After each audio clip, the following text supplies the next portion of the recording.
Yeah, baby. The Mac is back. Back with another video. Hello, the initiated. My name is Marcus Jonikala, and today we're checking out Novella 2 Blackwater by Westwood Instruments.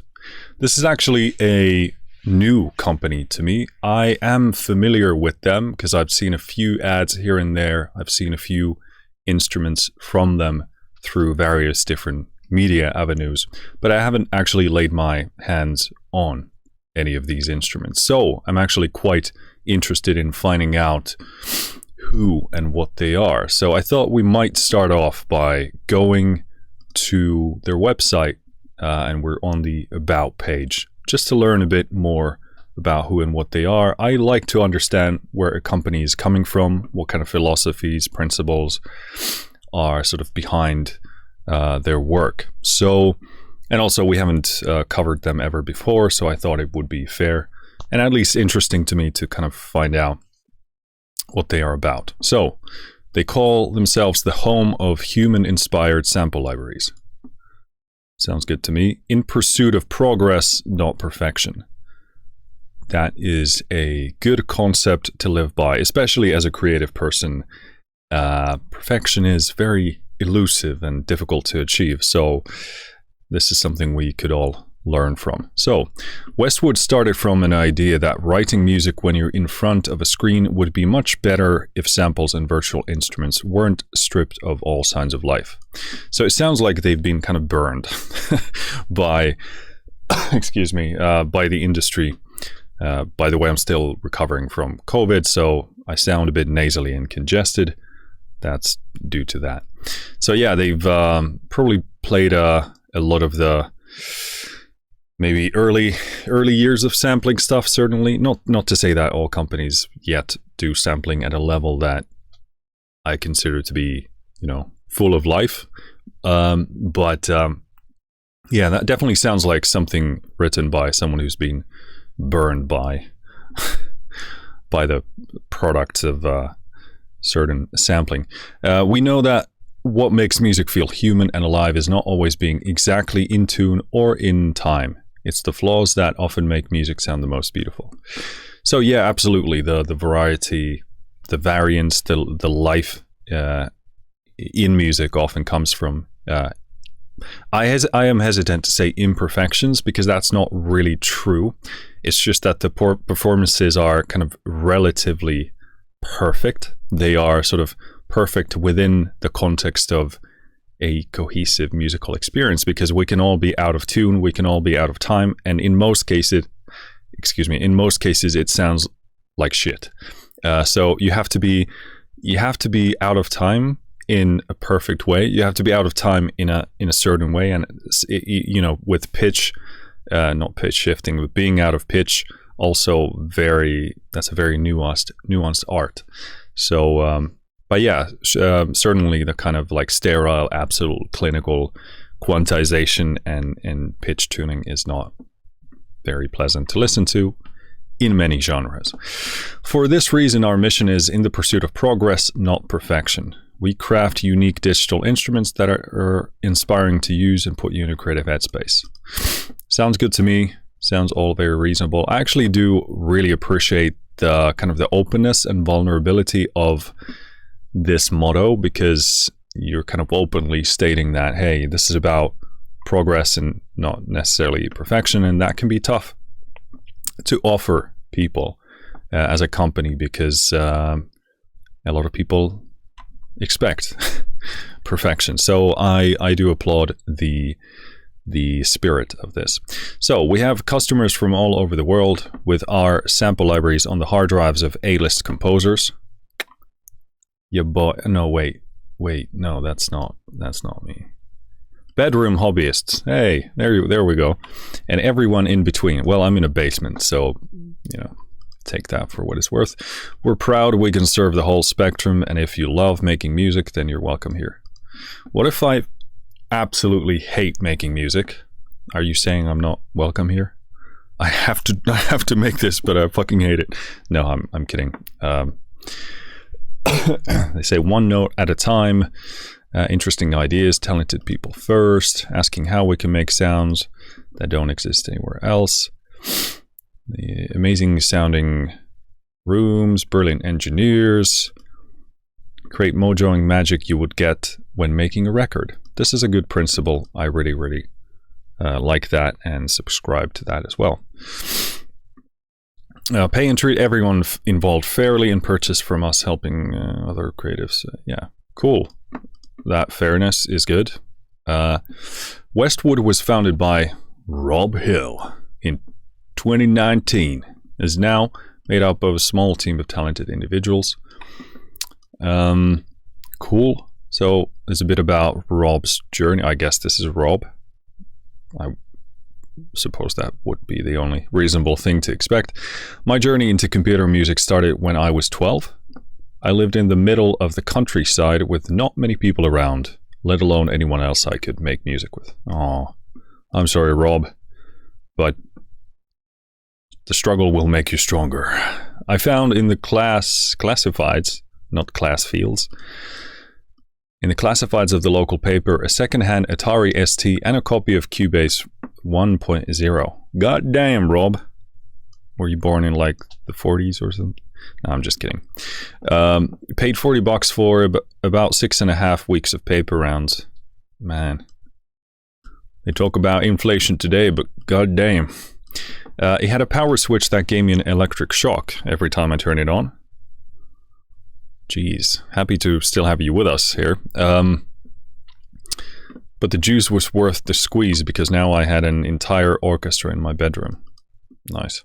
After filling a floppy disk with terrible reproductions of the Mission Impossible theme, a lifelong vocation was born. Nice. Cool.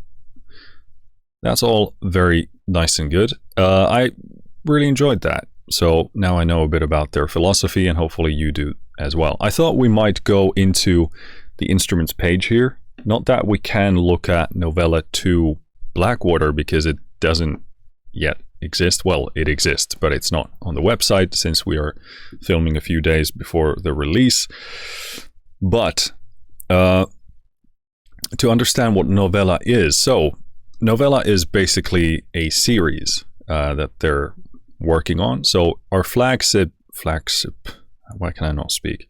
Our flagship series of multi-instrument toolkits. A complete all-in-one solution for scoring and songwriting. Okay, so it seems like they have, each novella has or will have a theme, and then within that theme, it's kind of like a complete package, you know, within that theme. Origin seems to be the first one, and this is described as a toolkit of cinema-fueled instruments for modern scoring. So this is probably more like a modern sounding thing versus what Blackwater is, which we'll come to in a moment. This one, so Origin has 9-piece string ensemble, alto choir, electric guitar, upright piano, analog synth, drum kit. So a very broad set of different things. So these are not libraries where you get just one instrument or one thing, but like a self-contained package of stuff. I do like this approach. I like that it's very thematic. I think it's a very difficult thing to do, to take, you know, have a vision of, oh, okay, this is the soundscape I want to have this tool create, and then within that we're going to have multiple different instruments. I can imagine, and based on experience of these similar types of products that I've seen, that it can be very difficult to put all of those different instruments together in a cohesive and sensible way.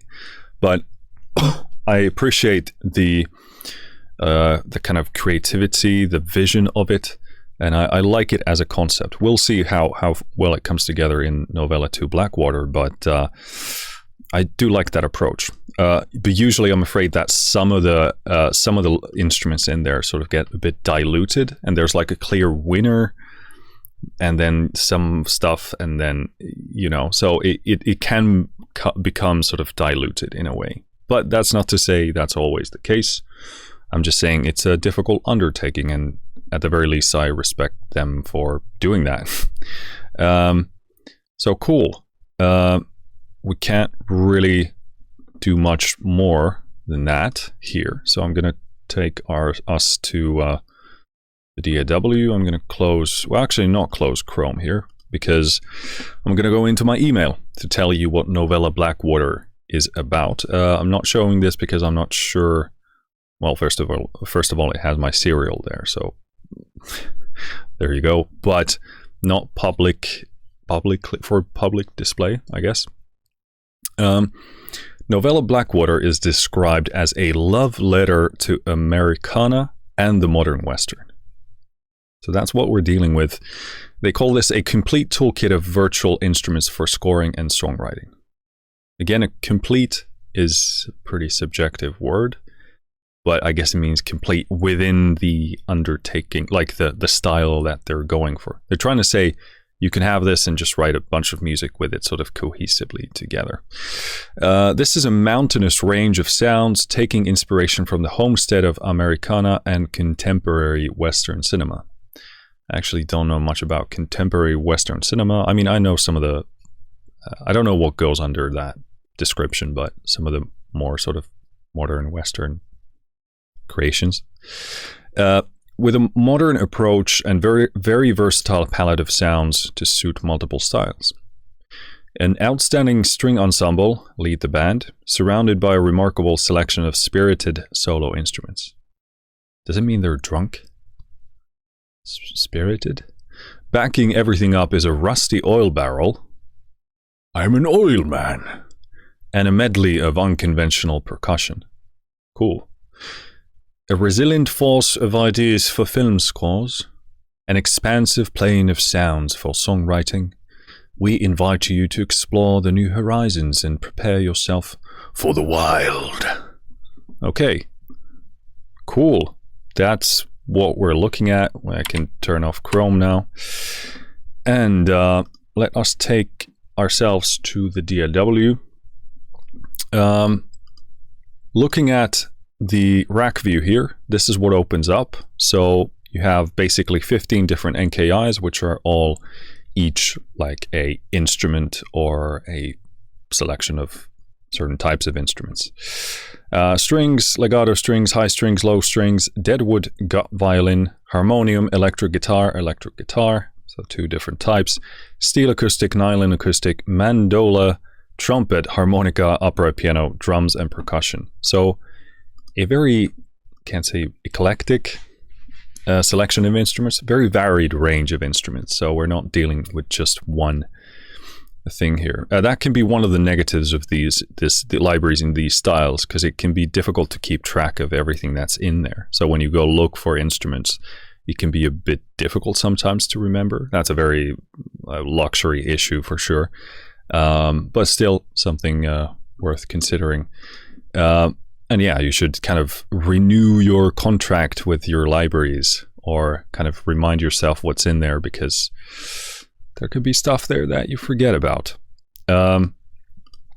Actually, I'm going to turn that off and open Fairview Ensemble and start from there. In terms of the agenda for this video, I just want to play as much of this to you as possible, showcase what it sounds like, you know, right out of the box.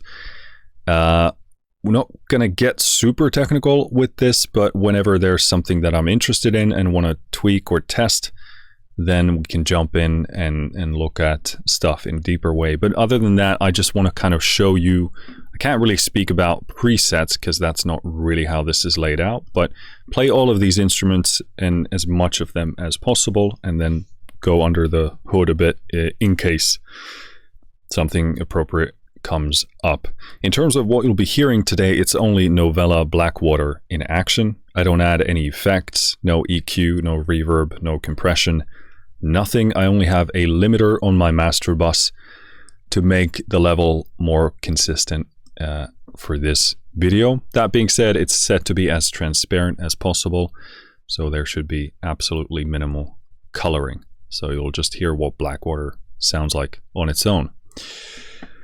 Talking about transparency, Westwood Instruments did send me this copy, so first of all, thank you to them for doing so.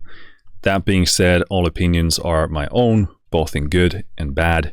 Haven't been asked to say anything one way or the other, nor would I ever do that. Anything else we're going to touch on? Not really. We'll talk about the interfaces as we go through the different instruments, but overall you'll have your articulations apparently up here. Then we have different pages here for home, effects, settings, and then info. Really like that the info is here, sort of very easily accessible, because it's nice for the people who made it. So there you go. I like the look of it. It's very sort of modern, polished, I like the visuals. They're very sort of polished and nicely put together. Everything is nice and clear. There's a bunch of space here, which I also appreciate. Mic positions are clear enough. So very easy to follow. Looks great at the very least. So let's start playing Fairview Ensemble. So ensemble strings, and then we have different articulations, starting with Frontiers.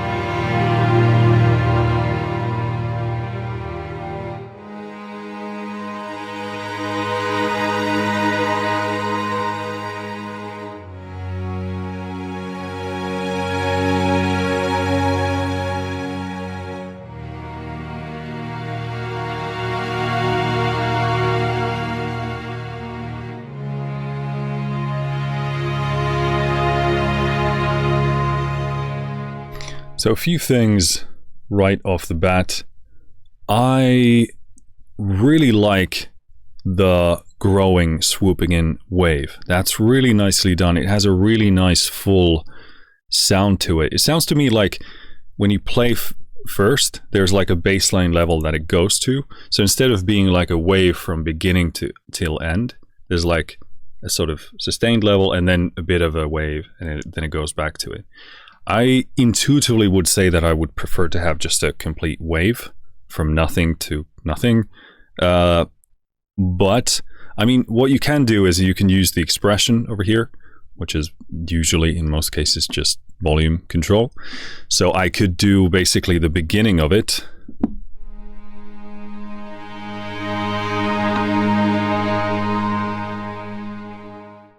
I could do it like that. So I could go manually create like a crescendo from nothing until the beginning of the wave, build up, and then fade out again after that.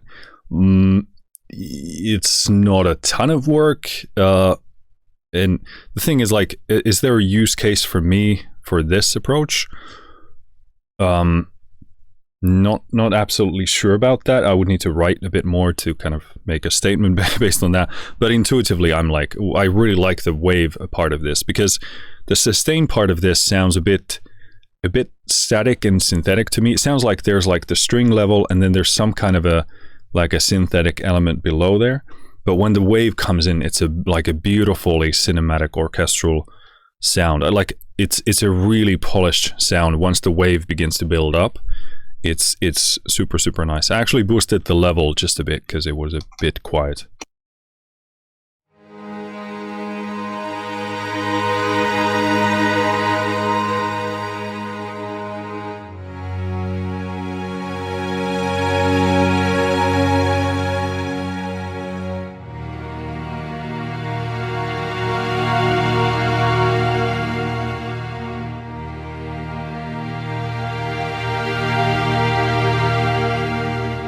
It's a beautiful, very screen-ready sound. It's super nicely mixed because it's sort of very full and powerful, but not intrusive in any way. Very full, evocative, beautiful sound. Also very impressed by this slow end here.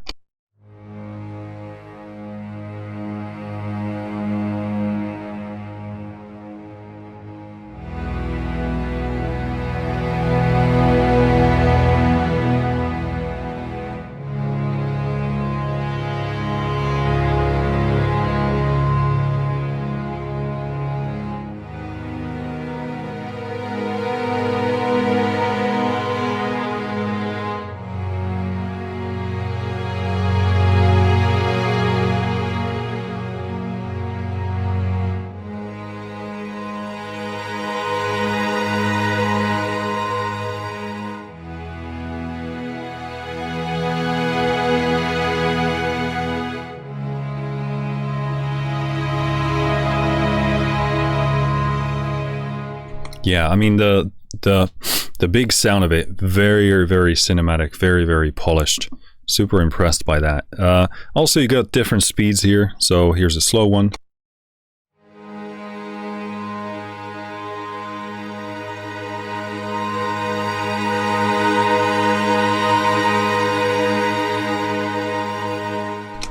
Yep, and then you have a fast.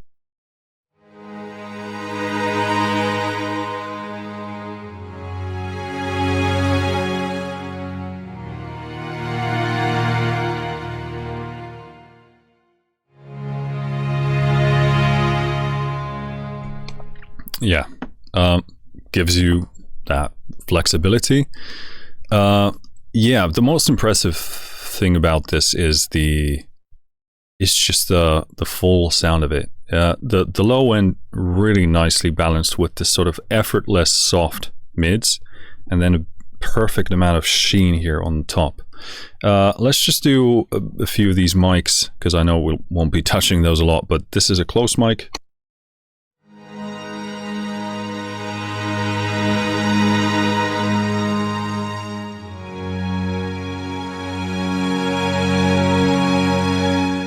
Kind of a typical mono-ish thing. This one is the room.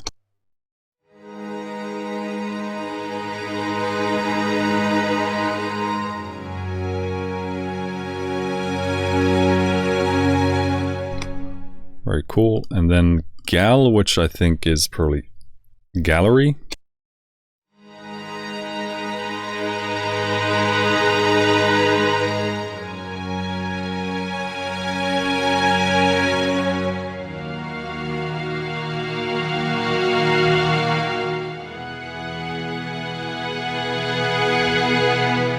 Yeah, these are actually really nice. Let's do the full mix again.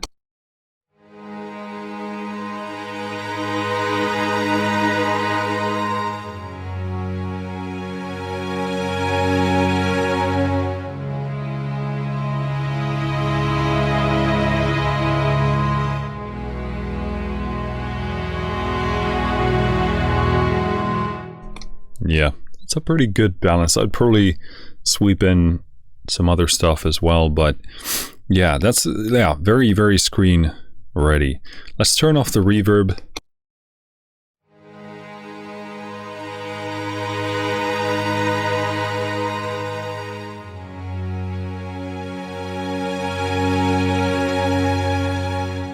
Actually, pretty impressed by that, because we have quite a bit of reverb going on here, at least based on this slider here. But it holds up really, really well without reverb, and you can hear that it will respond really nicely to third-party treatment as well. Sounds very responsive to my ear.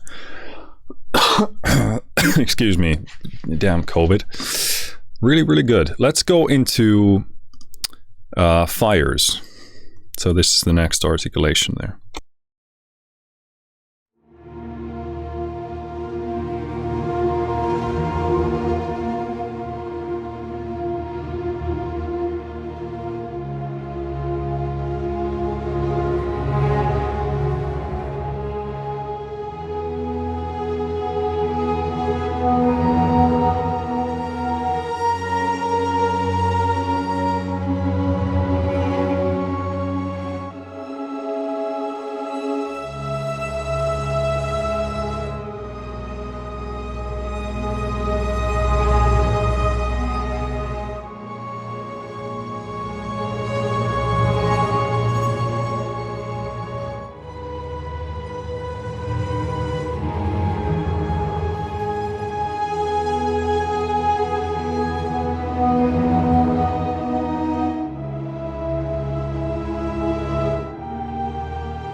very impressive. What I really like here is that the low end has this perfect amount of rumble, like around the 60, 80, 100 hertz range. And it has this this effect on you that there's something like very imminent, something very sort of close to you, which is kind of like the foundation of the sound. And then you have this beautiful mid-range, which is super effortless, like very warm, but spacious, very, like there's a lot of space there. And then this beautiful sense of sheen here. I, first of all, really like this articulation as well.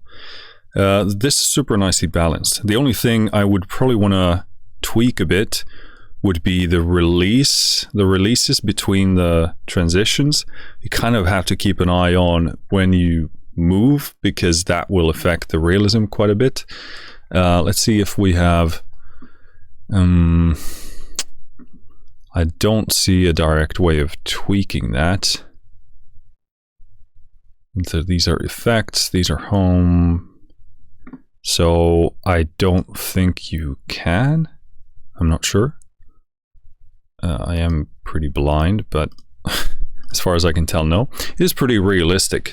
So I wouldn't do much with it. Just write the right parts and move in the right rate. And a reverb obviously helps with that, but I would love to have a bit of control with the releases there. But overall, really, really well done. Super impressed by that sound of it. Again, very polished, very screen ready sounding to me. So going into Flint.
Again, super nice. Loving the articulation there.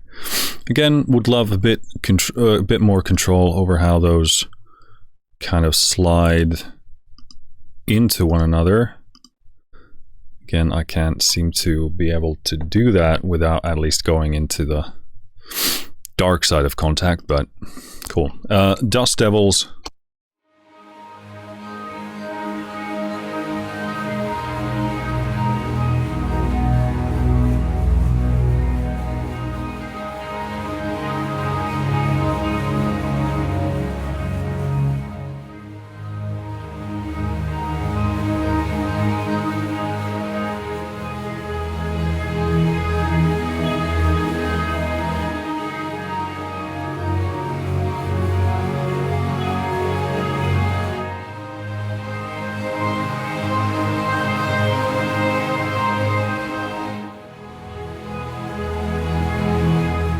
Again, beautiful, lovely texture. I love how the mids are so warm and like, you don't usually describe mids as airy, but they definitely are here. Or there's at least the perception of the space here gives the air in the top a lot more, I guess, yeah, space, but focus.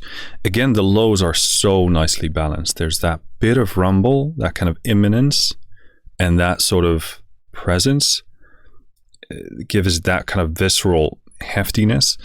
And then you have all this space in the mids and this beautiful top end, the air, the texture, but none of it is harsh. So that's super well balanced, super, super polished. Short hairpins.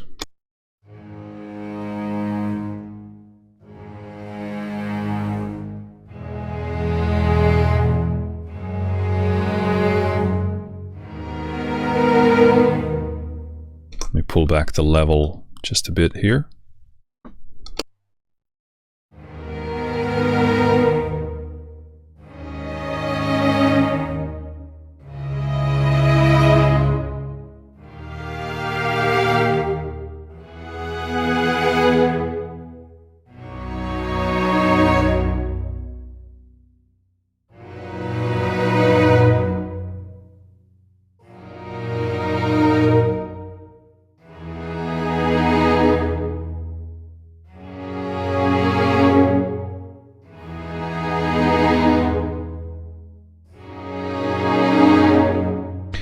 these are super impressive. Very, very polished, very full sound.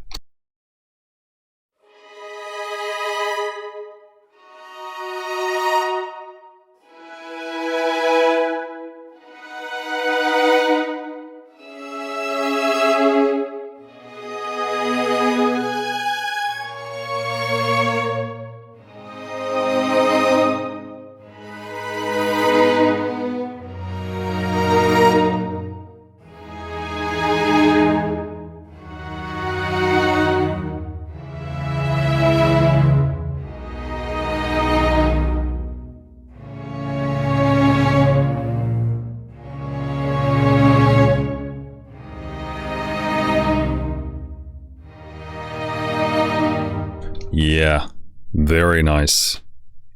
Super screen ready, very polished, very smooth. Again, it's a beautiful mix of fullness with this, all this space in the mids, and then the sheen on top is very tastefully done. Those are super impressive. Shorts.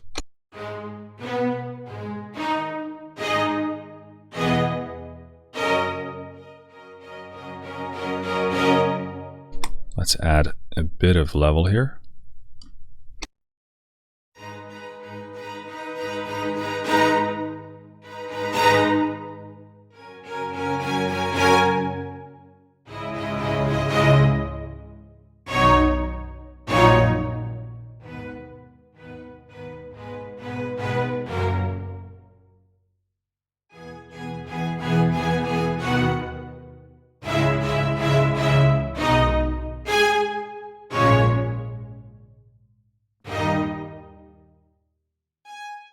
So, kind of an interesting mix here.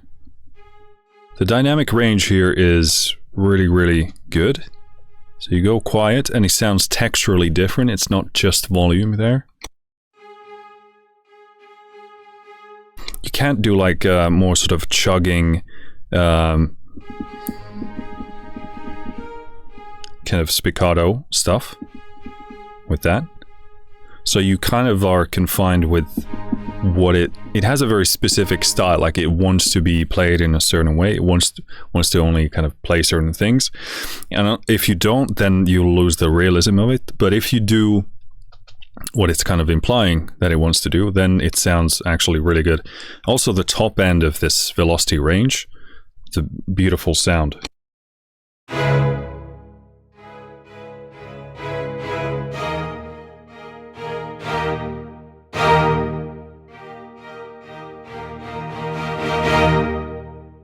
Yeah, very nice dynamic range there. Let's pull back the limiter a bit.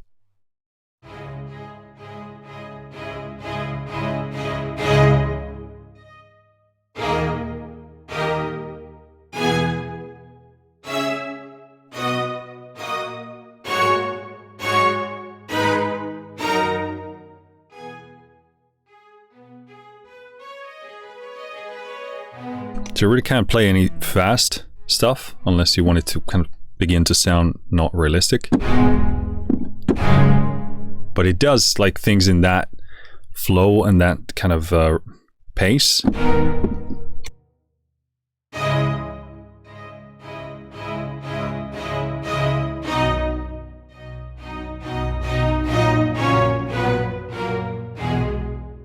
So yeah, you are kind of defined or sort of confined in terms of what it wants to do. But if you do within those parameters, it'll sound really, really good. Cool. Moving on to Legato Strings. So this is where, I mean, first of all, when I saw this had strings, period, I was like, uh-oh, because it's a new company to me, and I don't know what it is. I mean, it's I'm sure it's hard as heck to do strings, period, and do them realistically and well. So I was like, like sometimes, usually the case is that there's some good in there, and then like some stuff that is less so, you still needs a bit of work. But I mean, the Fairview stuff was really, really good. So even if we're talking about legato here, I'm pretty optimistic. So let's see what happens. Violins, legato.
So all in all, really, really nice. I think this comes alive differently at the very top and the very bottom. I mean, first things first, you do notice the legato speed here, and this is controlled by a speed dial. So it's not technically as kind of up to par or sophisticated as some of the other offerings out there. So, but this is like the most common thing you'll probably see, which is a speed slider. And then you can automate this based on your part. If you want to go fast, then you can, make the speed faster, or if you have a slow part, make it slower. It is an extra step compared to the products that kind of automatically interpret from your playing. But yeah, all in all, it's great that it's in here, but just something you should consider. Let's try this with speed at full.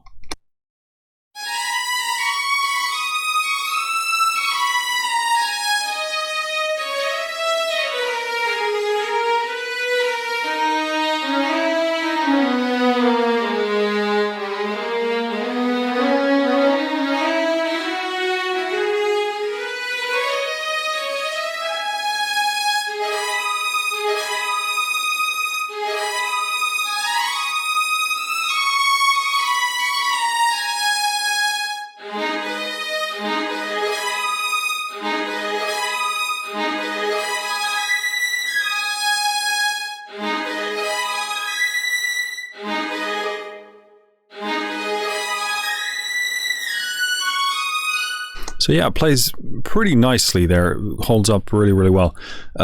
Speed at the lowest setting.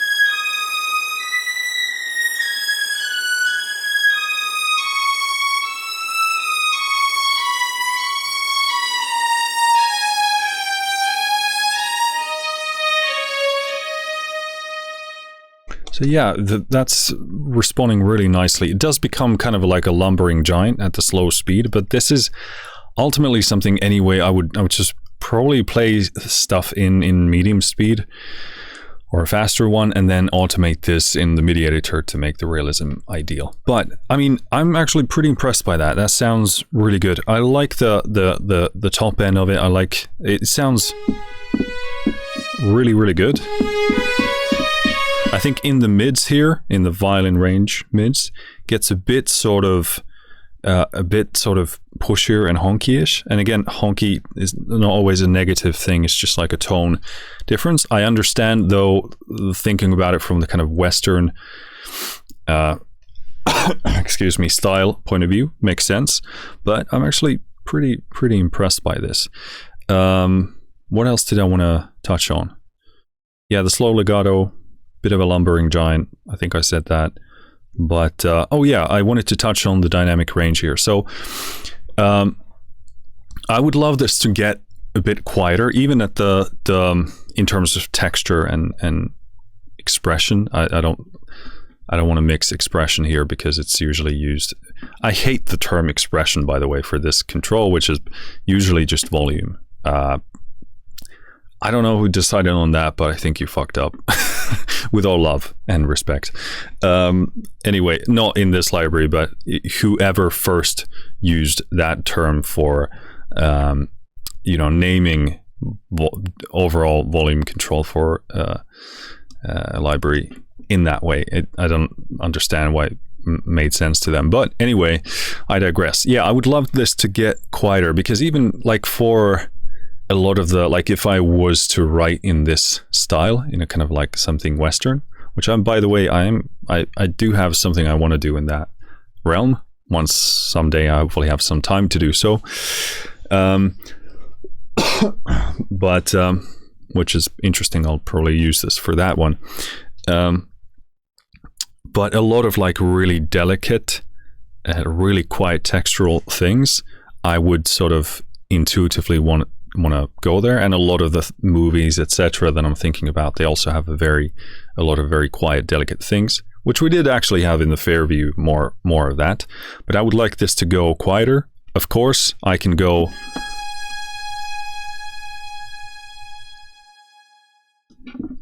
into the expression and get that last bit, which is fine. Not exactly the same thing as having like a actual different dynamic sampled there with a different texture, but it gets you there, no issue.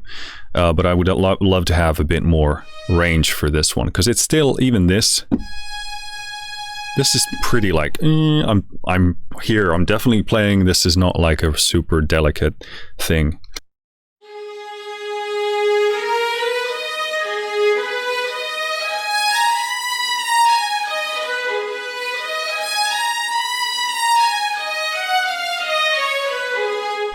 So it doesn't want to go super, super gentle.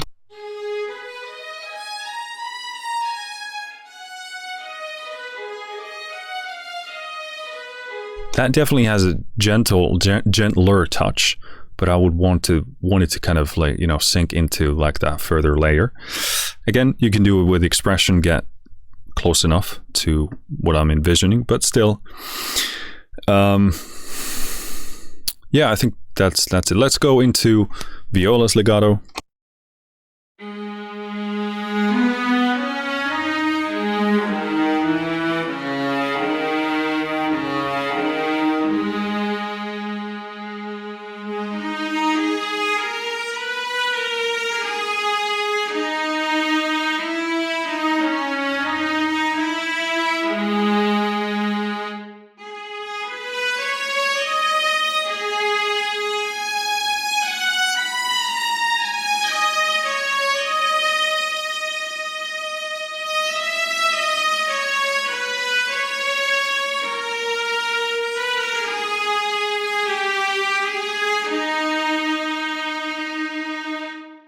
Definitely tone-wise, loving the low end here. You get a bit of that like grit here in the very lows, and then in the, this is actually pretty, I'd say, unusual for violas to sing really nicely in this like top, not quite an octave.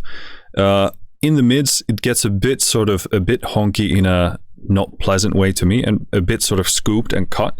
It might be that they've done that to pair it with the violins, but could be a bit too much to my taste. Hard to say. You have to kind of put them together with the violins to figure that out, but something just tone wise that I would probably change. So low strings legato.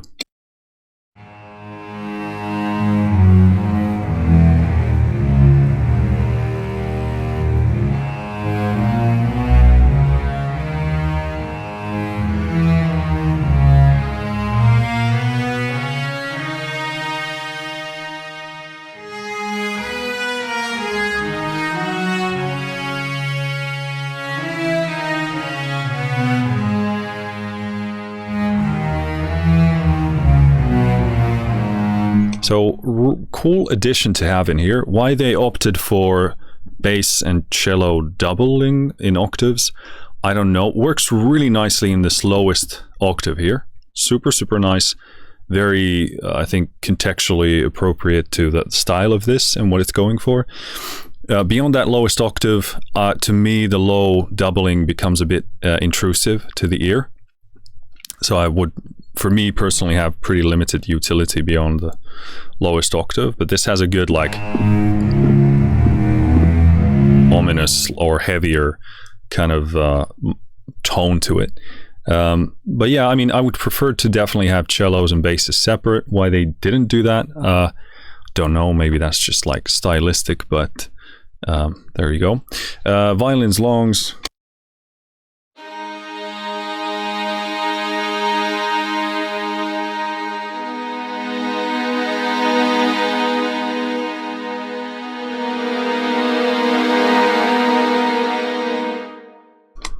Pull back the level here a bit.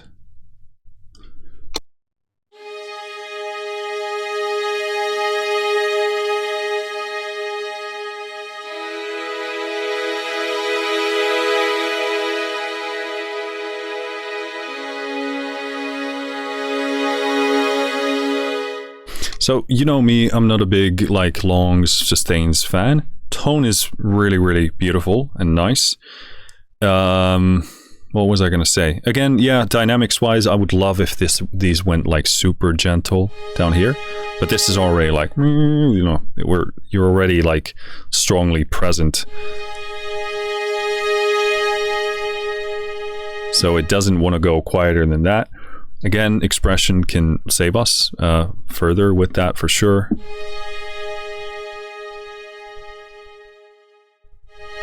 But not the same thing again. I would love to hear also the textural changes there as well, in addition to the level change. But yeah, I mean, I'm not the best person to be commenting about longs and sustains because I don't really use them. I don't see why. But yeah, beautiful tone there. Again, control over the releases and the release times makes a huge difference in terms of realism and kind of adjustability. As far as I can tell, it's not possible. But again, I hope I'm wrong. Please let me know. Viola's longs.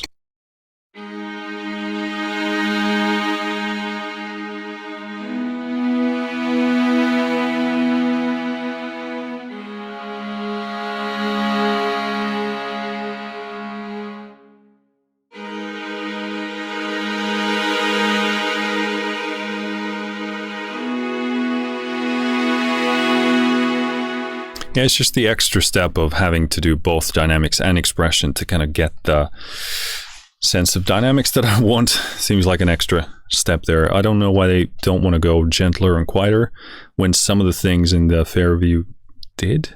But again, that's just my take on it. I really love the again, some of the textures coming up here in the lower viola register. You get some of that grit going. And then we have low strings, longs.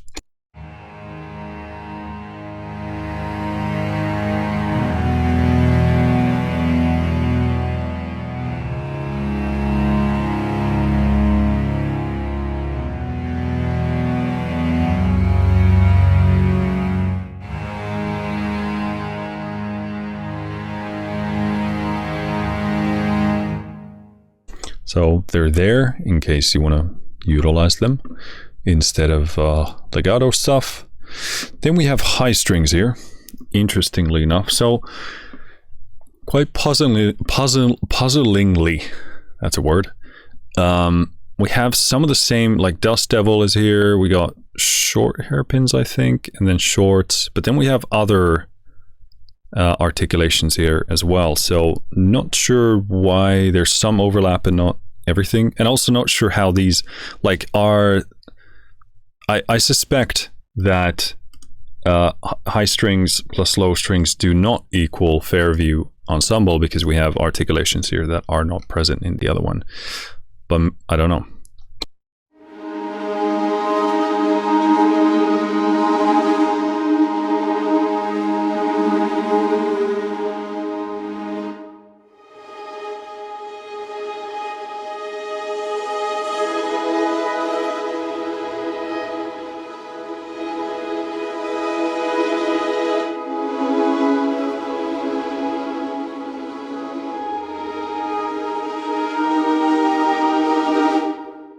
Beautiful tone, beautiful texture. We have something new here called timbre, I would guess. Yes, timbre and technique of the sound. So let's tweak that.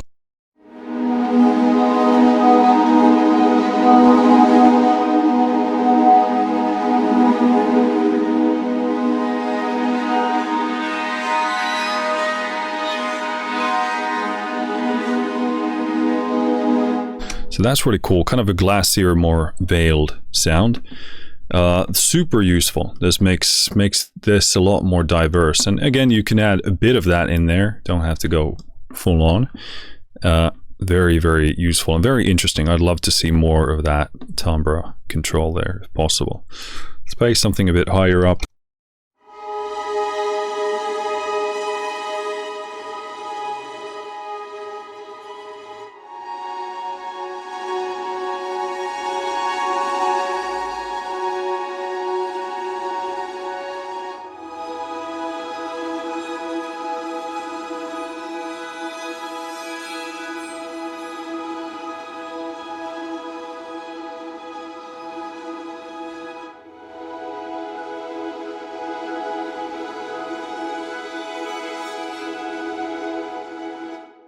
Yeah, really, really cool stuff. I actually enjoy the dynamic range here a lot more. Seems a lot more sort of gentler and subtle. So that's very nice. Stutters. Apparently this one doesn't have timbre, but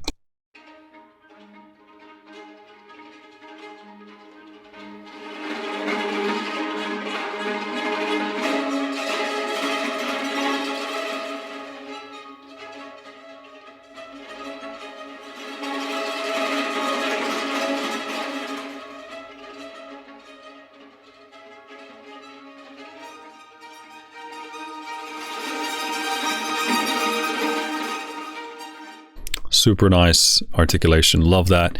I would love to have separation between the kind of the...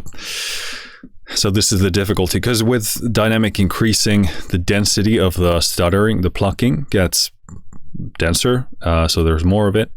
But I don't necessarily want to... I would love to have control of the density of that versus the kind of the general dynamic as well. So that would be really nice to have as a third control there, but kind of like a minor detail there. I mean, I definitely enjoy this configuration more than some other options that you could do. Those sound really nice. Then we have Dust Devils, which we already had in the other one.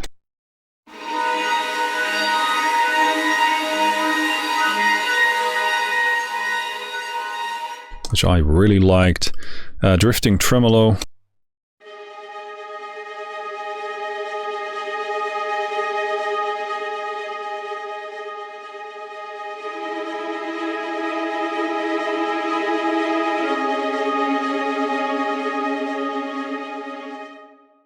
Super nice.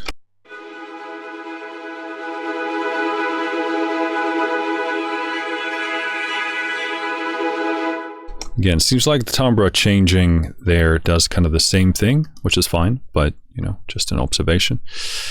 Tremolo 110 BPM.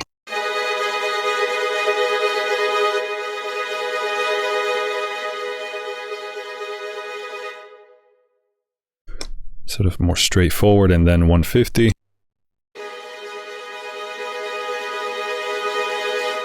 So I think those do still map to my DAW tempo as well. Very nice. I like the drifting tremolo here. It sounds a bit more like, I don't know if I would kind of define it as tremolo there, but sort of like very the rhythmic chugging type of a thing, pattern.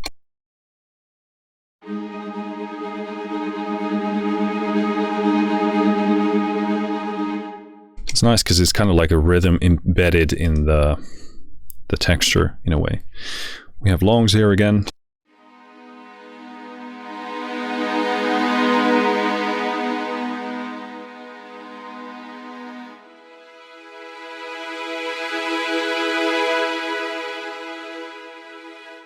There it seems like the dynamics work a bit better. They don't quite dip as low as I'd like, but it sounds a bit better on its own there. Short hairpins.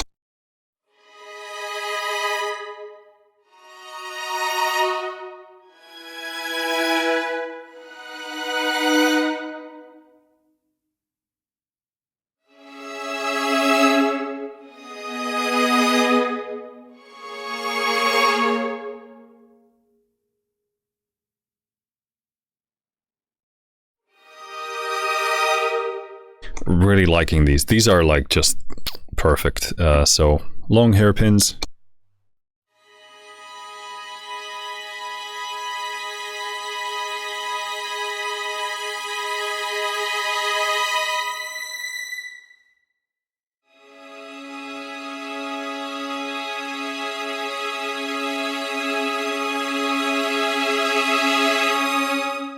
Nice. Then you have a synced version. I would probably make those. I would make the build-up curve a bit sort of, what's the word?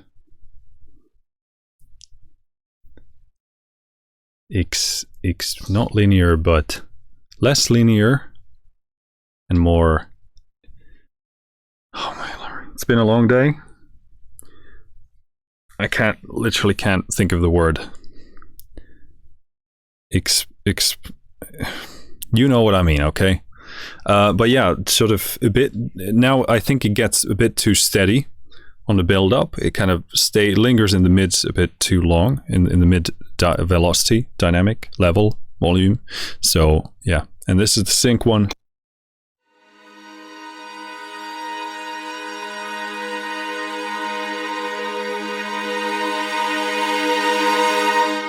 I feel like there's that sort of third quarter where it kind of feels like it stays put for too long.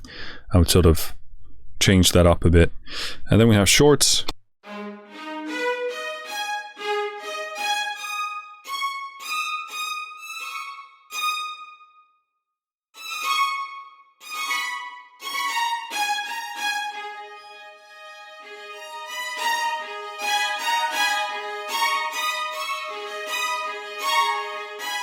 You have to go really hard to get that, like, that top velocity there. Like, you really gotta hit the shit out of this.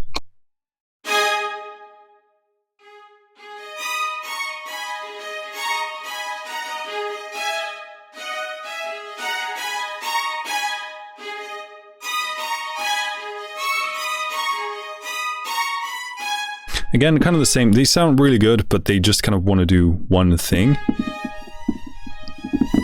Velocity, really good. They play nicely, and then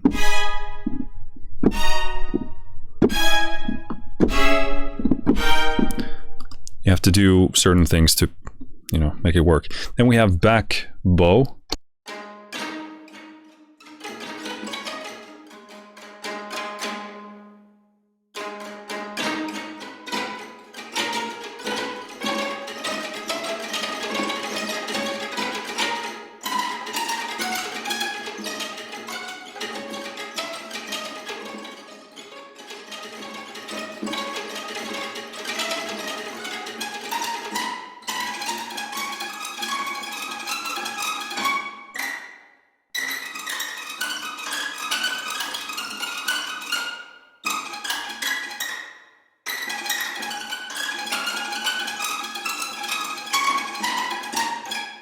Really, really well done. Velocity, beautiful. Here, you can go super quiet. And it actually sounds like texturally quiet as well, not just volume-wise. I would actually love these to have an even harder hitting, like very high top end, like very, you know, intense, louder top end, and also have that texture there. They don't quite go as hard, but otherwise, this velocity range is really beautiful. And these play really nice. I love the texture, love the everything about that. Super cool. Going into low strings, so these seem to have the exact same articulations.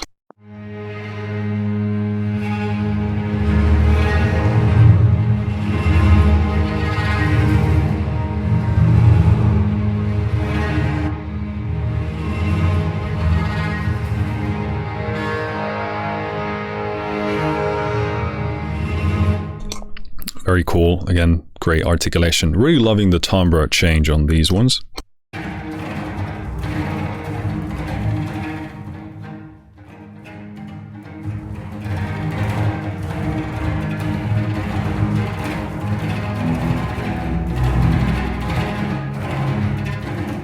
Beautiful. Again, I would love, again, that density control there.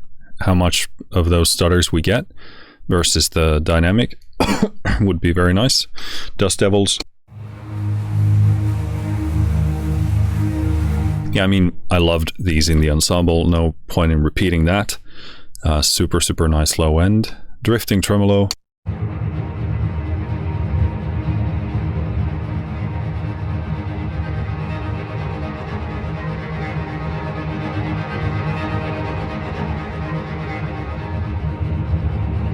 Yeah, that timbre control there is just brilliant. Brings it sort of more, you know, up front, makes it more present, less low and rumbly. This is a tremendous control. I would love to see more of this from them and, you know, any company.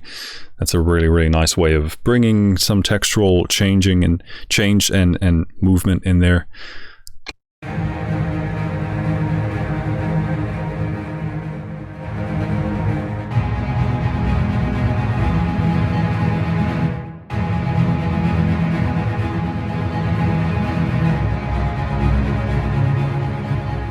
Yeah, that's a really cool one. I like that motion that it brings. Let's go into short hairpins.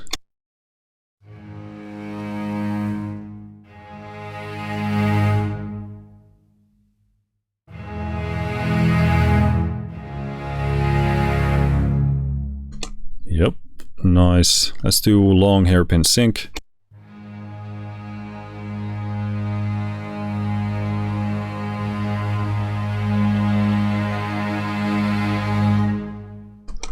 Yeah, that curve to me, it's a bit long, but otherwise nice. Shorts.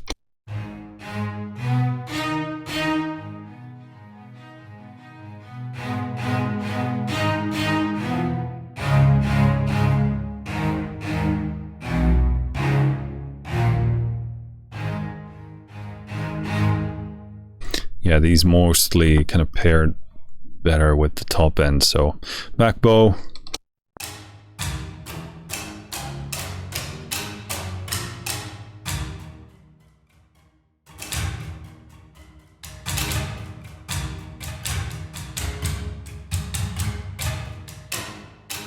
These have a bit more, they hit a bit better at the top dynamic. It doesn't quite go as aggressive as I'd like. But again, beautiful dynamic range, super quiet, it's very responsive playing.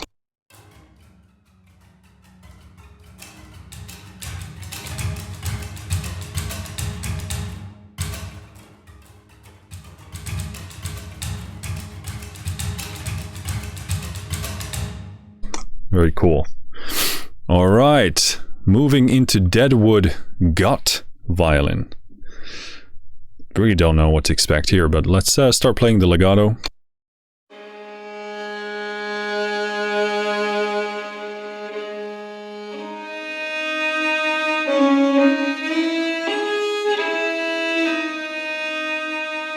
Let me pull back the level here so we don't clip.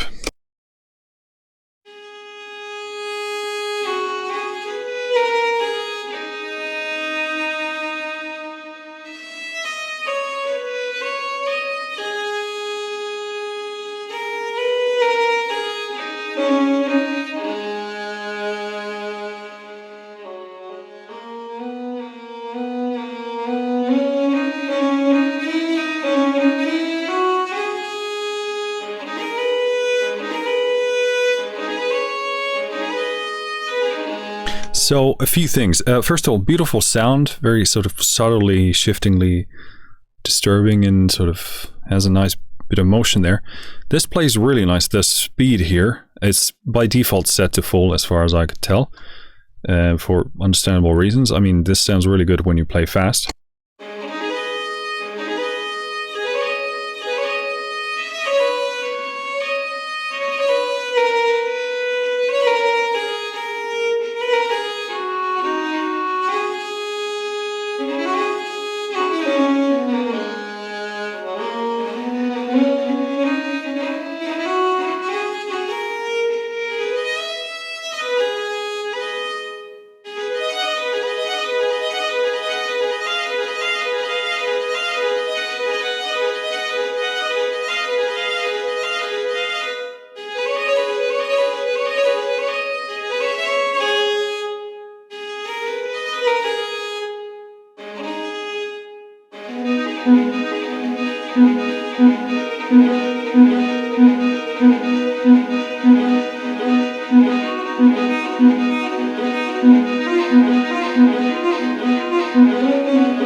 Very nice. Yeah, plays really nicely. I think they hit a really good spot with that. There's some maybe level or resonance rather differences here. This is a bit subjective because some of it relates to the sound of this instrument. But I would probably still even some of those resonances out. They get sort of, it gets a bit louder in certain places in terms like increased resonance that I don't think really, well, it's a bit much.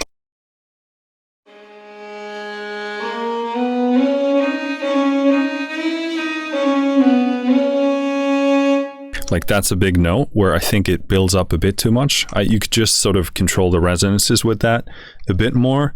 I understand it plays into the sound of this, and Like, resonance is a beautiful thing, like and it gives especially instruments like this a bit more like character, but just a bit of control there to even the level out with the rest.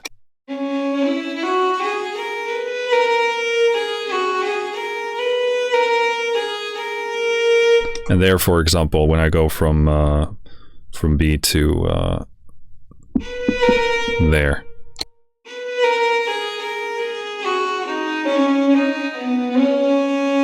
and that's probably the biggest one there, the C sharp.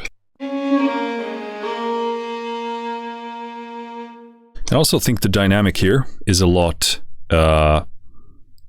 better, like the dynamic range. This gets sort of more quieter and sensitive.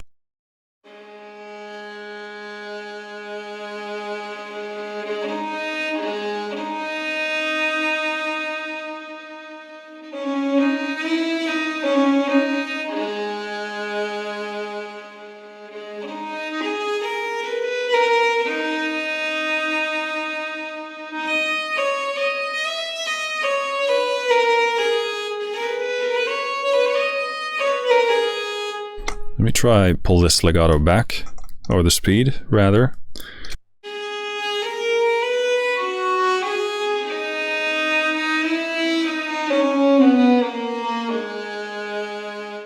Yeah, that's even better. This is really nicely done. Don't know much about gut violin, so please do educate me. Longs.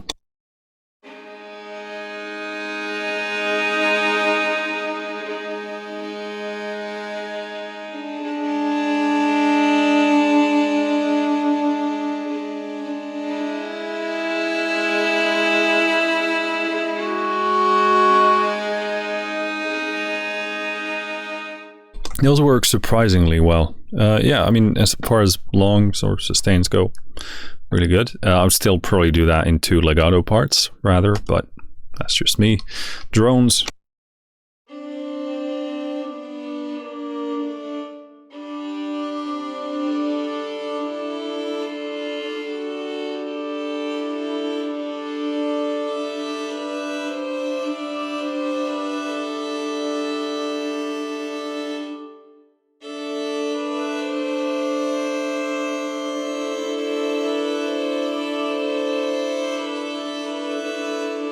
So I guess this is kind of utilizing some sort of traditional approach there. Sounds quite different, interesting. Drone sul pont.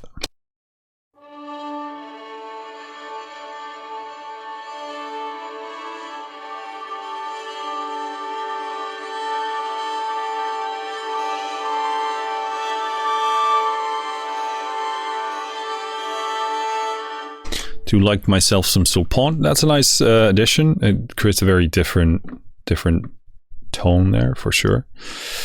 Harmonium. Okay, cool. I feel like I'm continuously referencing harmoniums in many of my reviews because a lot of the airy sounds end up sounding like a harmonium. So very interested in hearing this one. That clipping is the limiter. This is a lot louder than everything else here.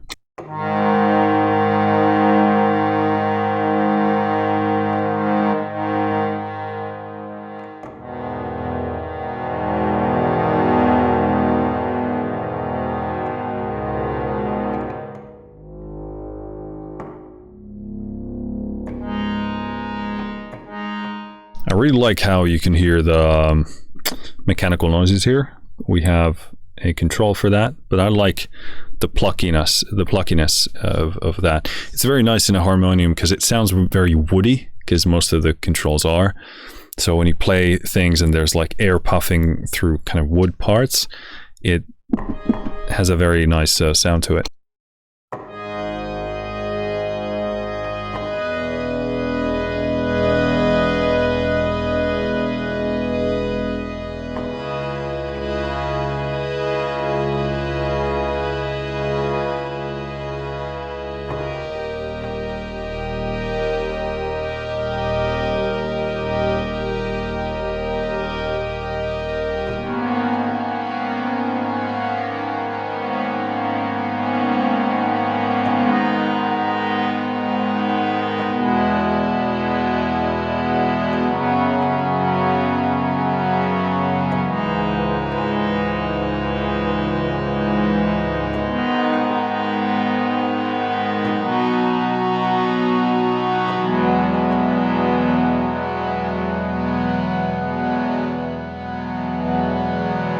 They've done a really good job. First of all, I don't think I've ever heard, excuse me, anyone sample a harmonium, which I've been waiting for a long time because I love that instrument. I actually used to have one, but I managed to sell it.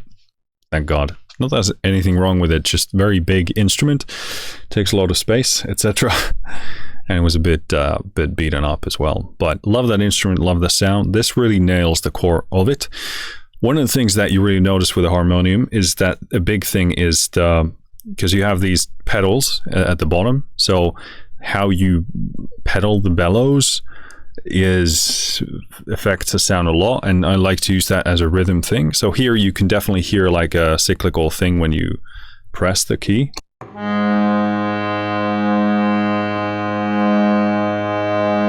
So that's kind of the bellows there, but we have a bellows control here as well, so I'm going to max it out.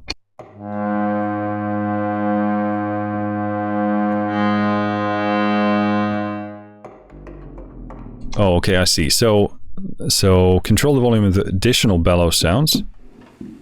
These additional bellows sounds are activated by holding down. Okay.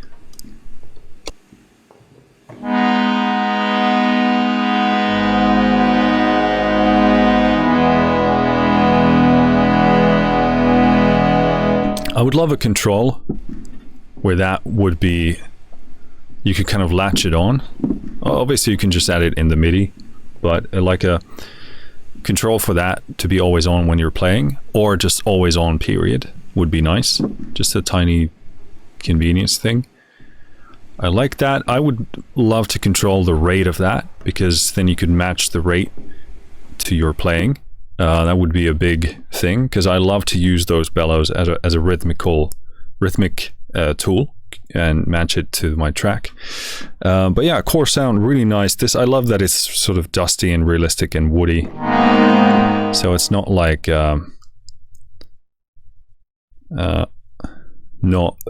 not sort of synthetic or unnatural.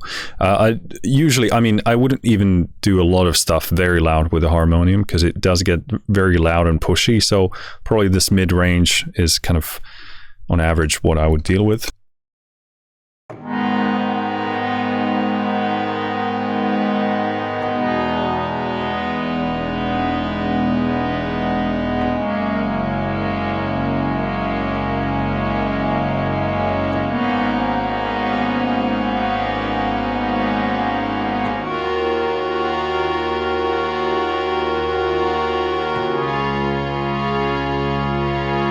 But yeah, I like that. Also, all the tiny, like, the mechanical plucky noises, really, really cool. Let's do Yonder. Yonder.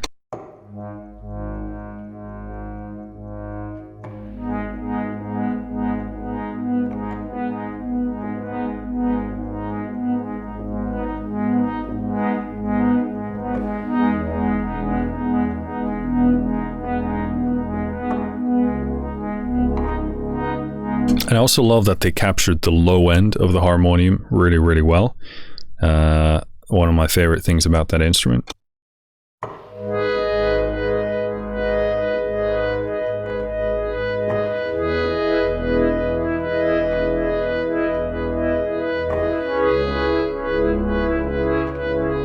Nice, so that's kind of like a pre-made pedaling bellows pattern.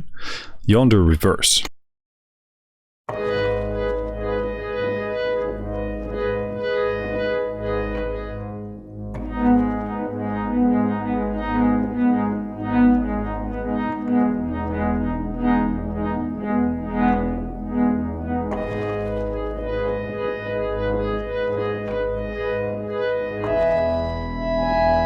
So interesting thing, I like it here in the lows and the kind of low mids. Here the reverses end up sounding like just a bit of noise. So I'm not sure about that. Kind of I would need to get rid of that. I like that. That's a very interesting take on a kind of very super organic, pretty unusual instrument, and also very subtle effect processing to make it sort of interesting. That's very cool. Windpipes.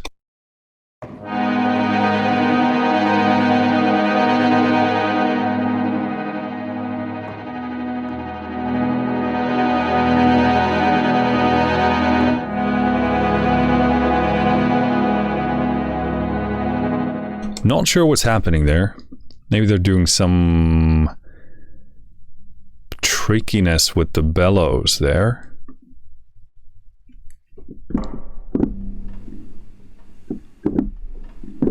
Not sure. Sounds like there's a bit of some kind of physical manipulation there.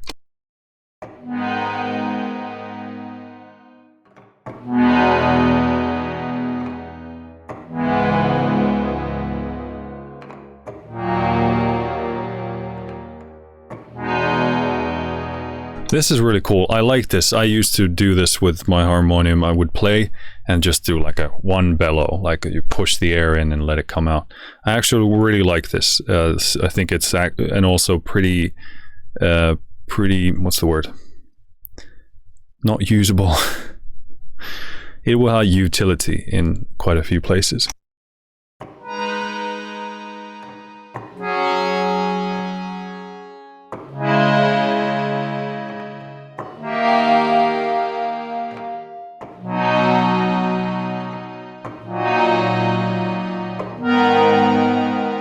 That's really cool. I love that sound. I think it nails the perfect harmonium sound to my taste.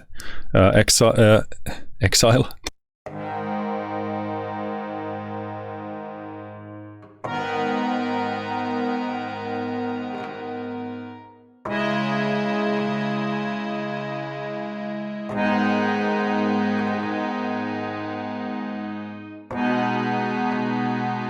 Yeah, so it's like a longer version of that. I love that it has a natural decay there. That does so much for the sound, that they've just sampled the natural, exhale or the release of that instrument. Really, really cool. I think this is a super cool addition. Very, very nice. Let's go into electric guitar. Let's see what this sounds like.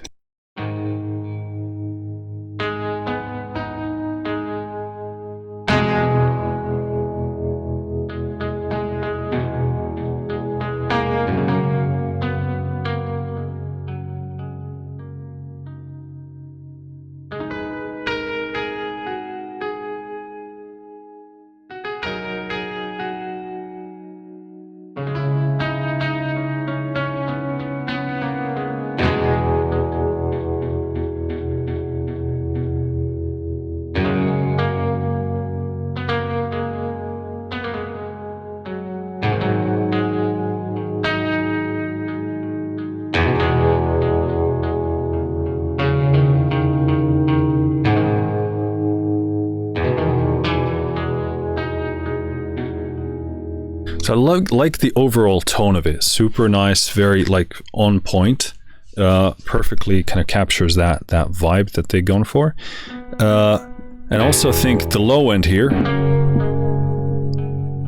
plays very nicely. Here when you go super quiet on the dynamic, that's very nice that it's sort of like very subtle finger touches there.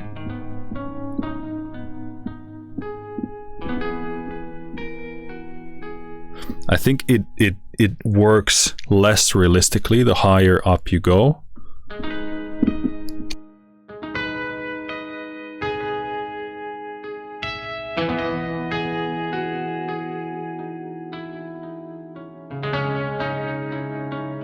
You gotta be kind of heavy-handed with the velocity here. Have like courage to go big and small, and then it sounds the most realistic there for sure, because you kind of need those extreme ends in terms of the touch of the playing to really pull out the realism.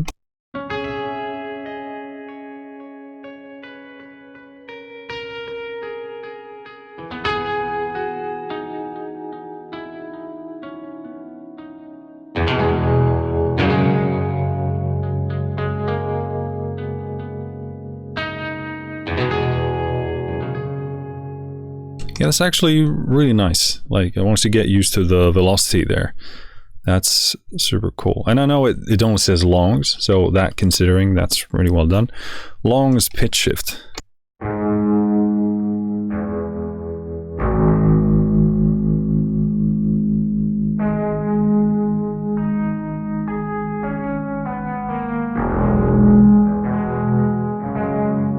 guess that's a pitch shifted version of longs. Palm mutes.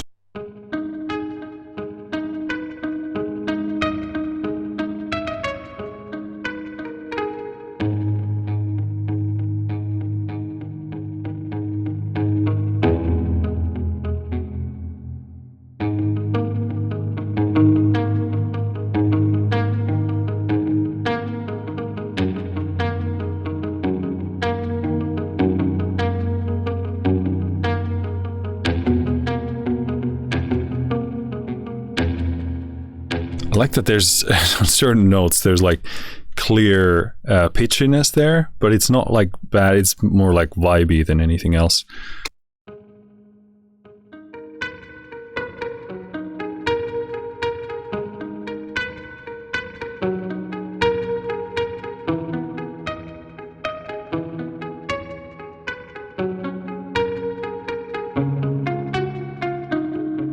Yeah, super nice. They nailed the tone side of this. The effects, everything here is really, really good. Palm mutes, pitch shift.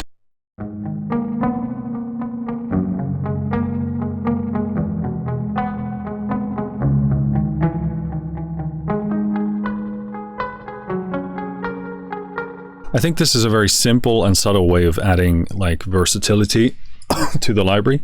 And it's also contextually very appropriate.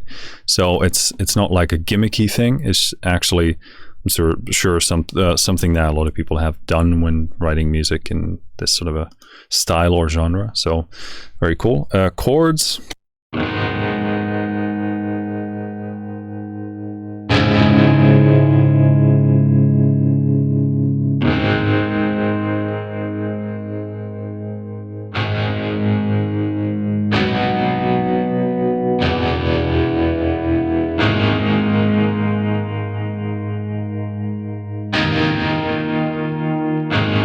That's cool. So we go minor, major, open, and then sus2. So very cool. These sound really, really good. And this is a really simple, great way of adding like realism and superb tone, because they're actually like recorded samples of these things instead of playing them yourself.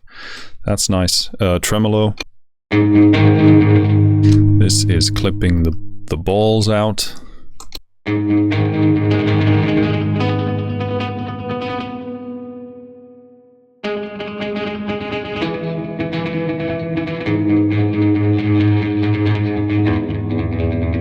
of a really sloppy tremolo. I like it. I would prefer also to have like a steadier one as well, but that's really cool.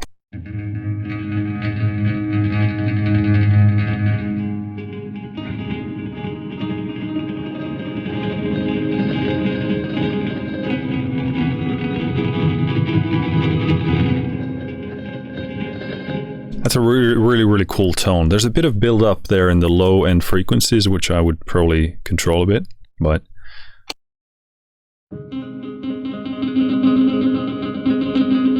then you have some pre-made, yeah, it's that spring reverb that gets a bit resonant. And then you have that in thirds, fourths, fifths, and then we have rail heads knuckle.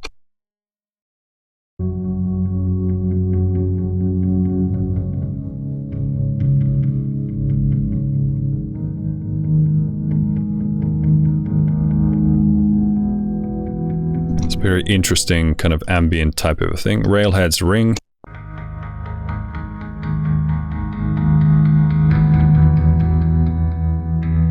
Kind of more open tone for that. And then we have smoke box.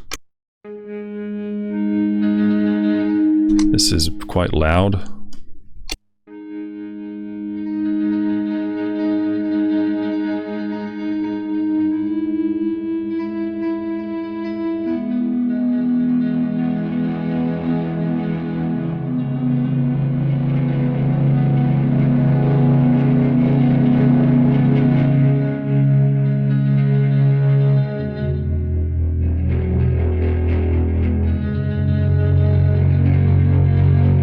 I think that's super cool. Very nice way of kind of baking some ambience into this instrument and into the style that the library wants to go for. So that's really nice.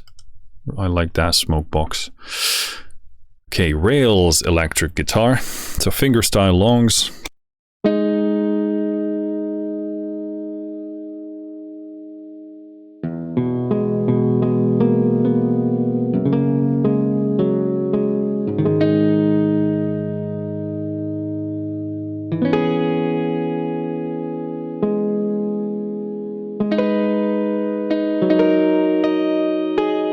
So this is more like, yeah, long note stuff. Otherwise, the realism kind of suffers there for me. You got to write your part right for an actual guitar, as I just didn't play anything very interesting from a guitar perspective there, but still.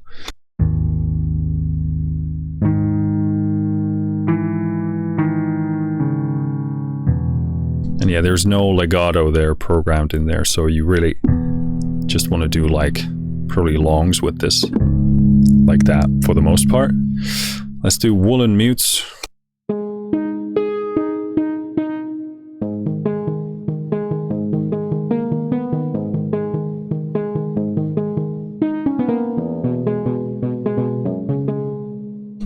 Cool tone. I would use that sort of very subtly.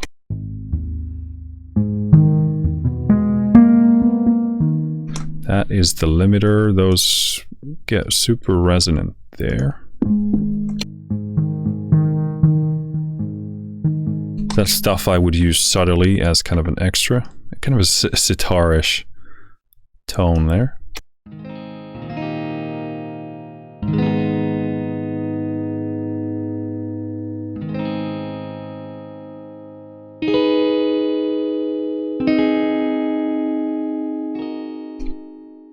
Cool, same thing here. We got minor position 1, major position 1, minor position 2, and then major position 2. So again, easy ways of creating those chords and getting that realism.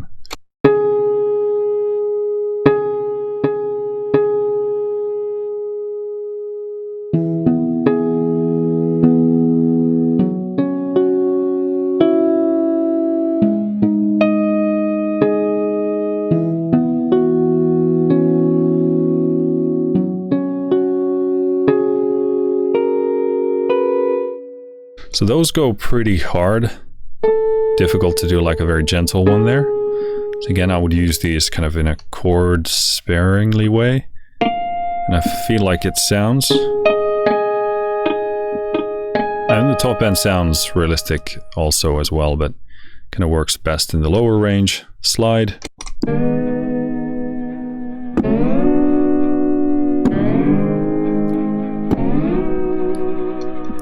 The same thing there. We have the minor and the major, and then you can, yeah. Let's do fret hover.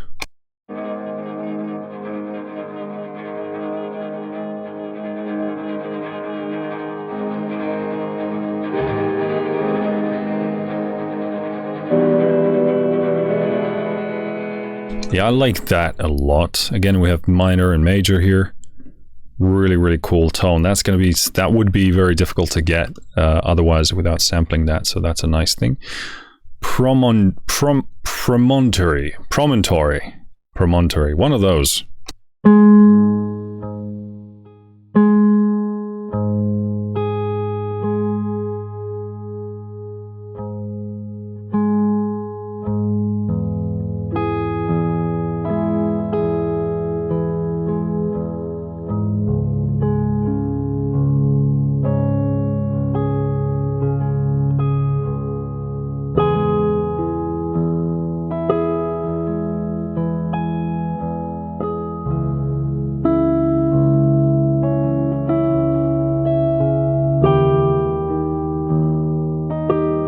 That's super cool. This is really nice creative sampling. It's like already like a premeditated thing that you're doing, and this very simple plucking, and then you can combine these in beautiful ways to create like sparse and super vibey things.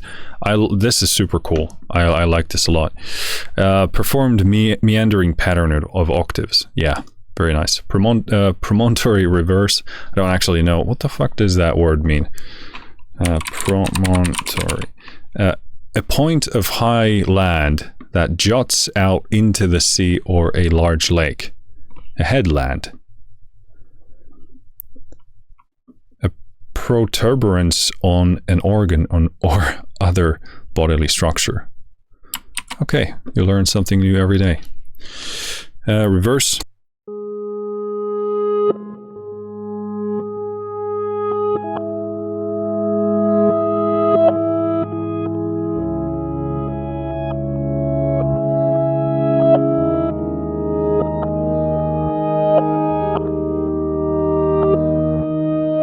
Yeah, super cool. And you have good simple sounds. Reversing is always really nice.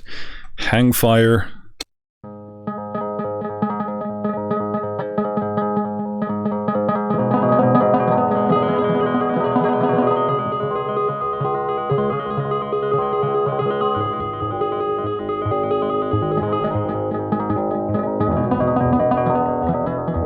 Nice, another pattern. Very nice. Probably works best used sort of sparingly, but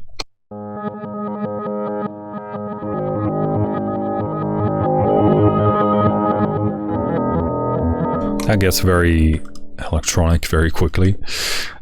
Cool. Very interesting set of things. Next up, let's do flat top steel acoustic.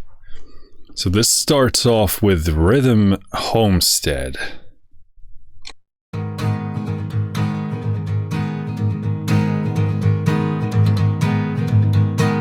I mean, first of all, that tone is superb. That sounds like a record.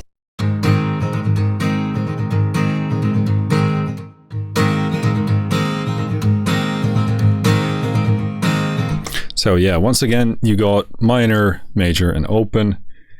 Enable sustained start end. Okay. So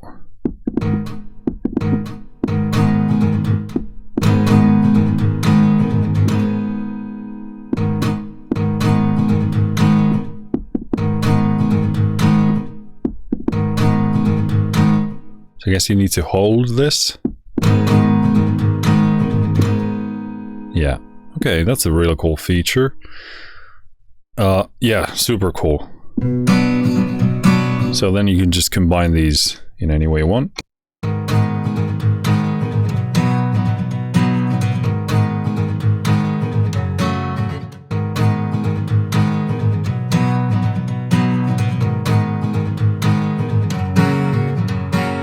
Something like that. Super cool. Very nicely done. Sounds great. Rhythm Stourbridge,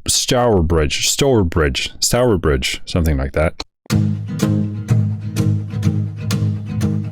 Okay, let's change the BPM to what they speak of, so 140.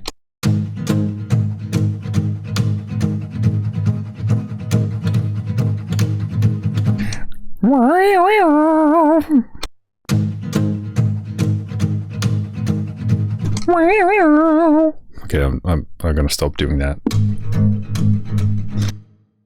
Okay, yeah, very nice. Then we got Creekside. Let's go back to...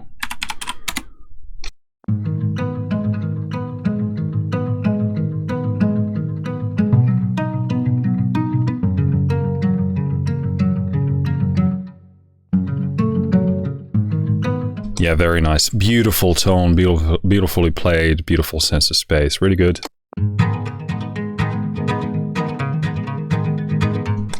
I mean, these are super cool. A lot of fun. It makes me inspired too.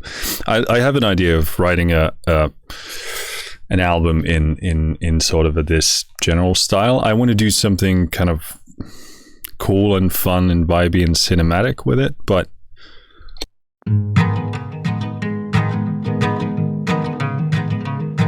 I'm on the road, I'm traveling, I got my deck out and I don't know why.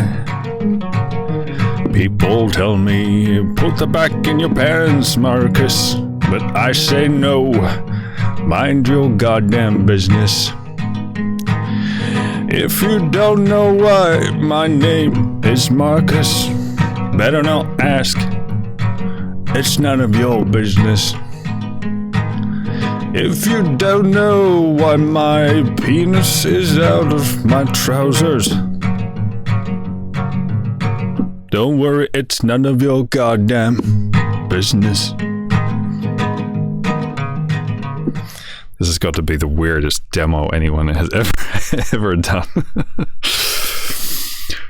Oh boy. Yeah, I'm having a ton of fun with this though. Like, that's a great sign because I'm thinking about music. That's not what I would do actually, but yeah, that's beautiful, beautiful tone.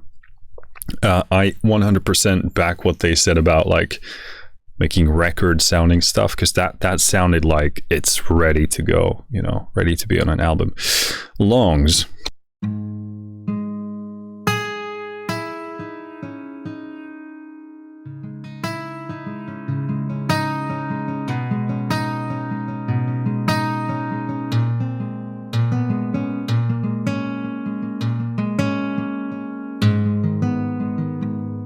Goddamn beautiful. This is like really good.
Beautiful work. This plays like superbly well, far better than the stuff we had in the previous one, which was already good, but this is really, really good. Pitch longs.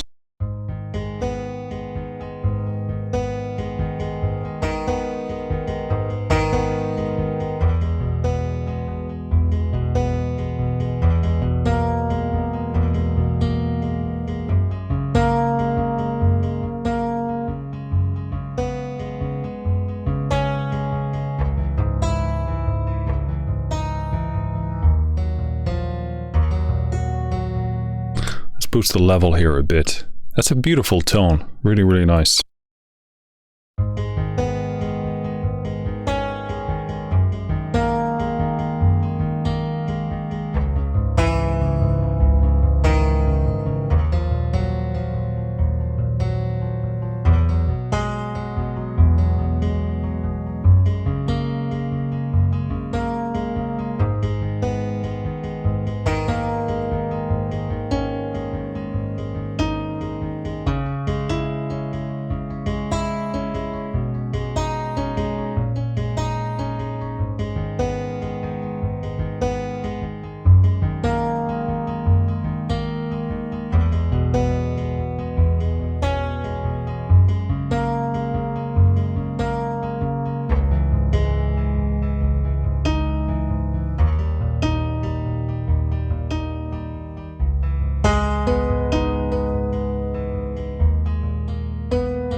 Beautiful tone. Those lows, they're quite powerful, but it gives you a beautiful sense of presence there. Really, really nicely done. I like those ones as well. Mutes.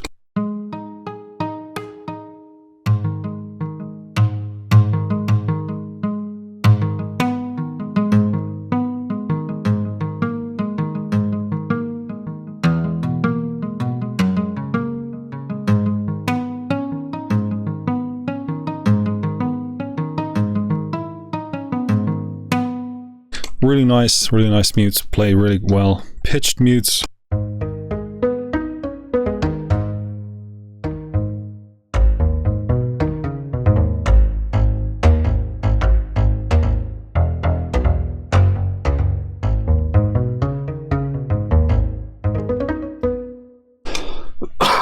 Excuse me. Yeah, super nice. Tremolo.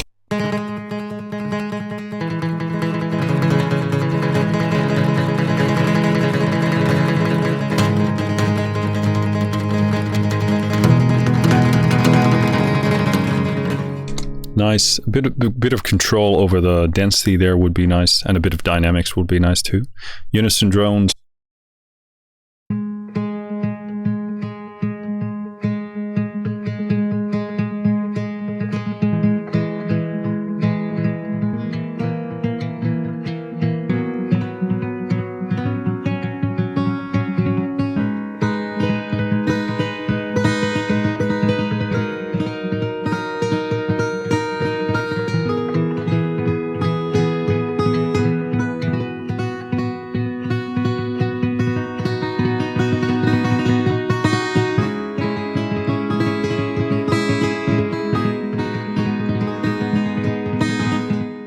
Very cool. A bit more range would be nice, but maybe that's not possible. But yeah, I like these patterns. They work really nicely. And then reverse.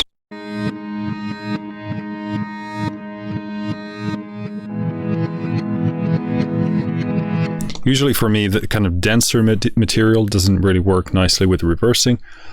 I mean, don't get me wrong, that sounds great, but it just gets a bit too dense to most of the musical ideas that I would pursue. Nylon Acoustic. Jeez.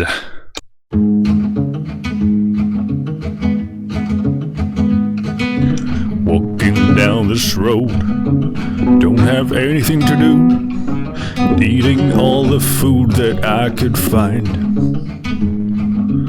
taking my wallet out, looking at my cash, there's nothing here to find. When I go home. Let's not do more of that. Ooh. And we have like a playable one here as well.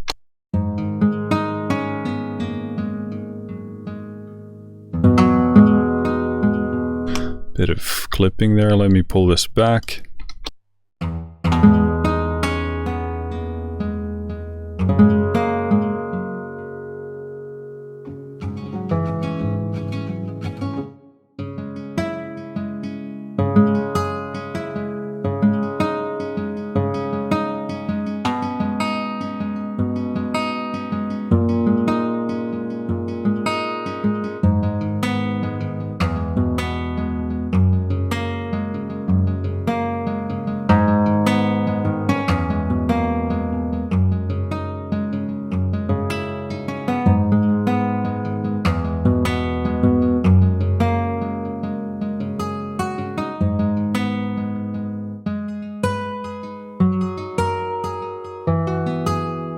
Beautiful tiny bit of like tape wobble or some kind of real wobble there.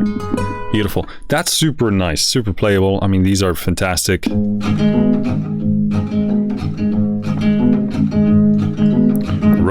Okay, I'm not gonna do that again. Yeah, I mean, this is really good stuff.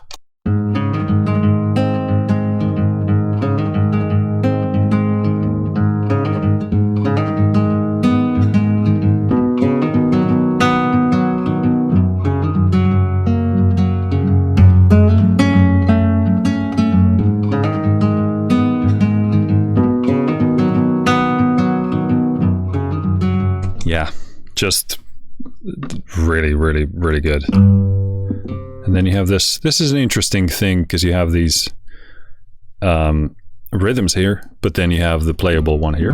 That's kind of interesting layout for sure.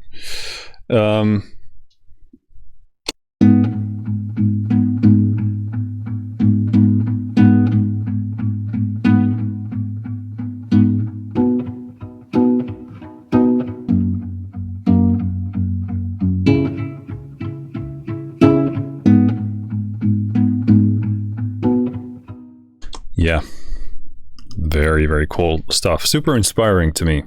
Very inspiring. In all of its simplicity.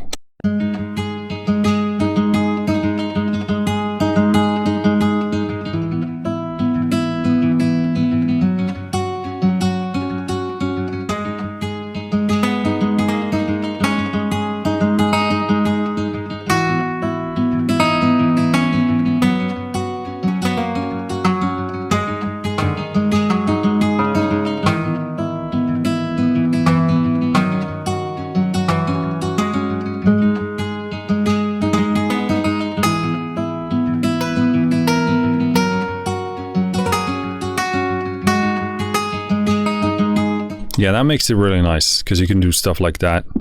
Super cool. Again, I think this is just the playable version again, which we already played, I think. This is really good.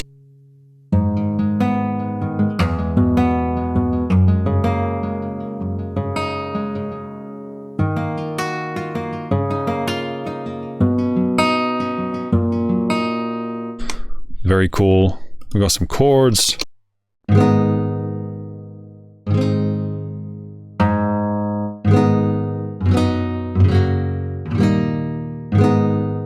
Very nice. Yeah, these are like tone-wise just like perfect. When's Chuparosa?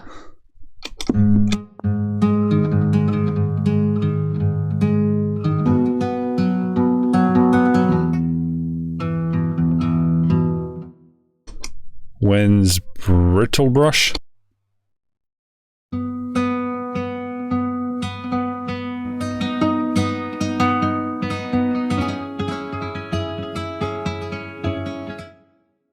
Very nice. When's Desert Sage?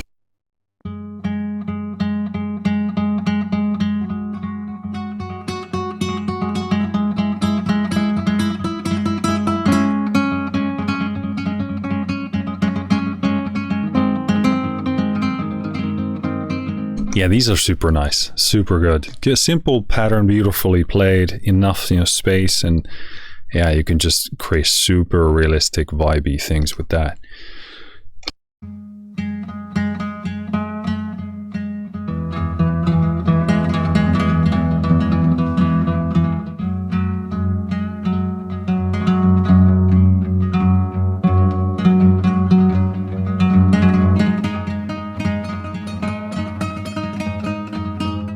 Same thing with that. Obviously, got to control the pitch drifting, but in the right places. But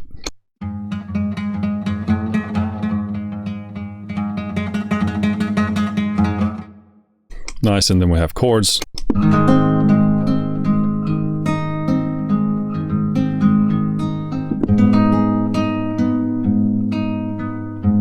Yeah, I mean, those sound just superb.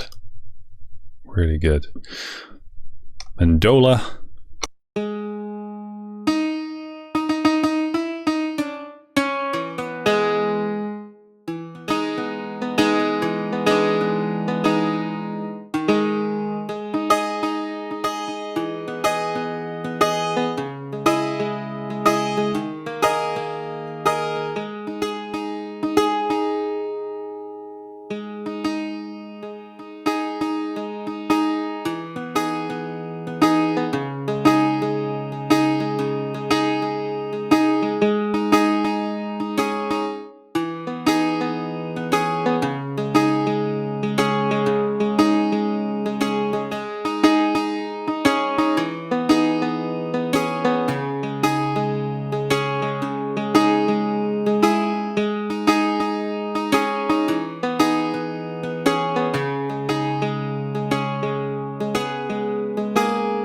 Beautiful tone. That perfect, that tingle there, the rattle at the top that this instrument can do. That's beautiful. Beautiful. And the tone here, it's just so good. It's raw, but sort of present, and it's sort of in the spotlight. Super nice.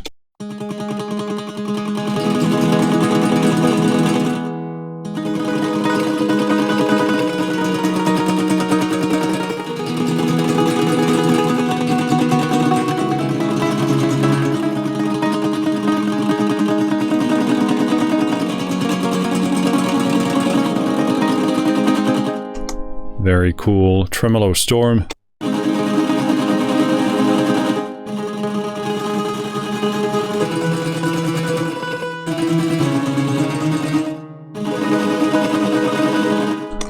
Nice chords.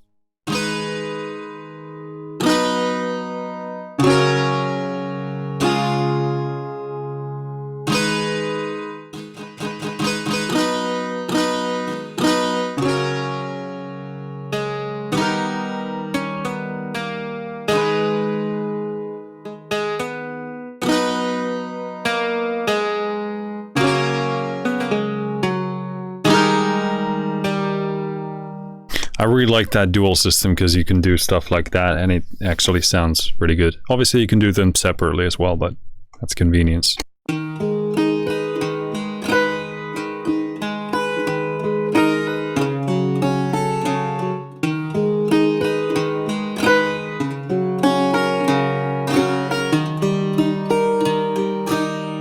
Yeah, these are fantastic. Really great way of doing chords.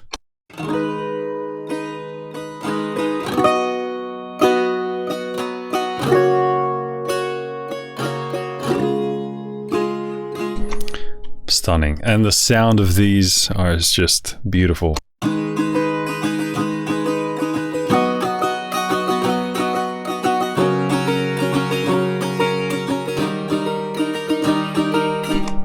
Fantastic.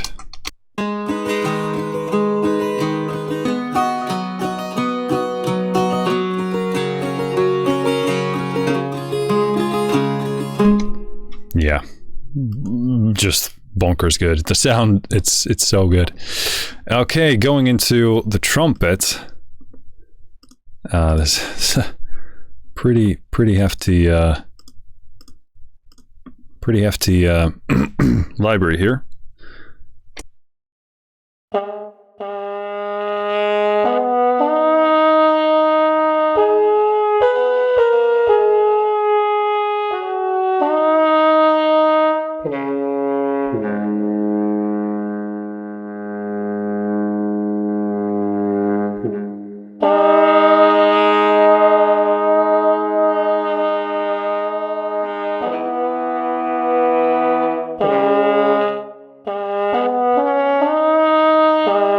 Obviously the style here, and they don't say that it's even legato, so it doesn't quite suit that, but since you're doing like a pitchy thing, I would probably do mostly like chords or fifths or just like a single note.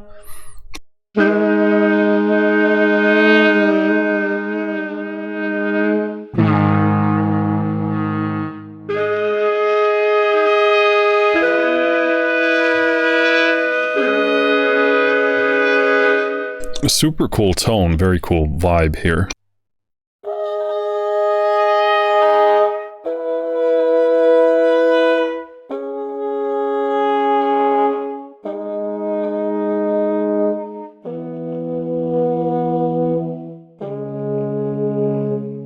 Yeah, really nice tone. All the details in the sound, those tiny textural things.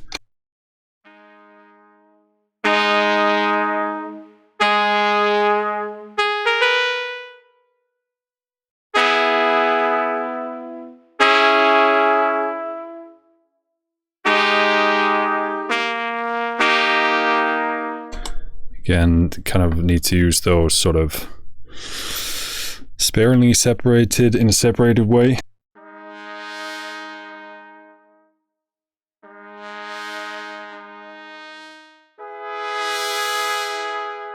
But yeah, these definitely work on their own. I don't know why that one was so much quieter.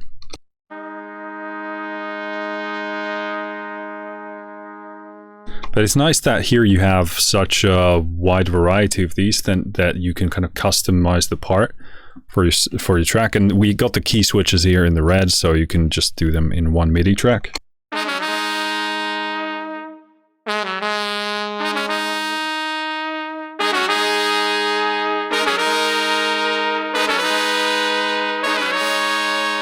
Those are super nice. The tone here is just really spot on.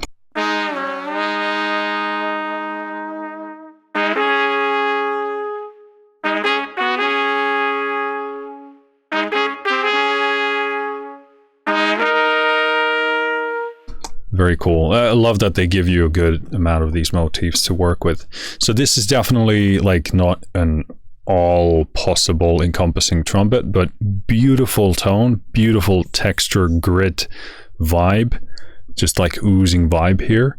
And you got enough here that you can't do everything. You couldn't I would probably struggle to do kind of like a trumpet melody part with this, but you can use this as like a what would you call it, support element or trumpet elements, kind of chordal elements and other stuff like that. Harmonica.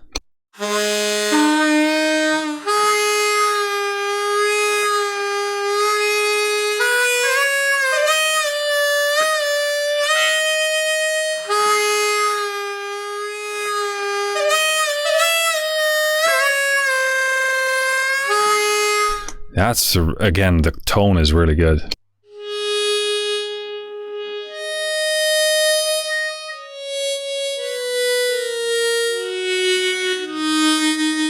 And I know these are longs, so I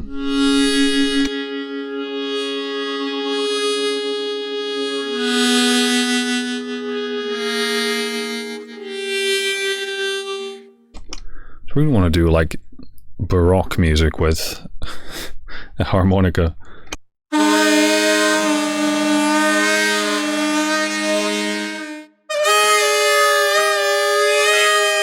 God, that tone is so good. All the texture details there, the sense of presence and space here.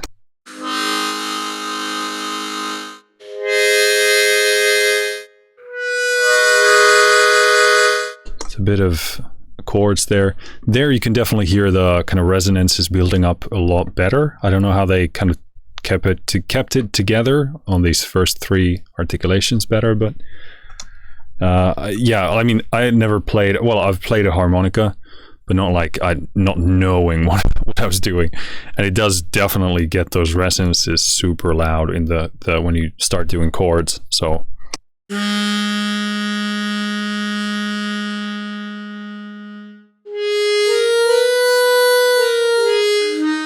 again, no legato there.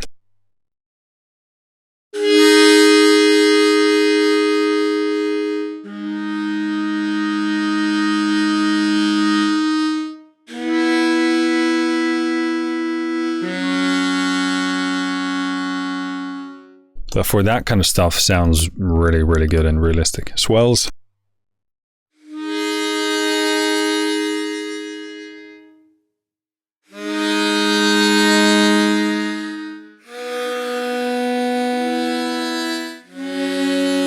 Really happy about the swells because that takes the realism to the next level, as long as it kind of goes with the parts you're going for.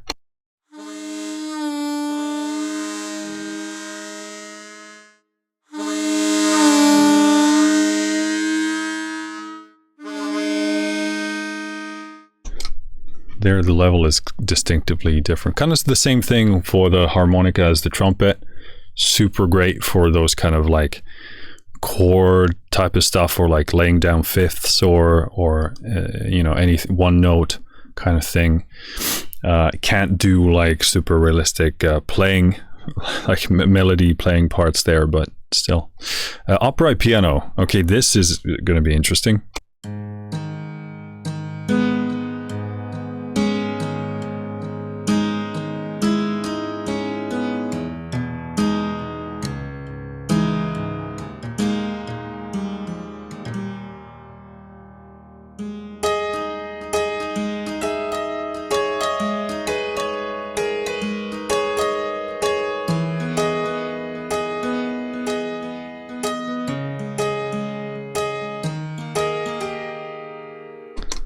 Very nice tone. They really nailed the tone here super well.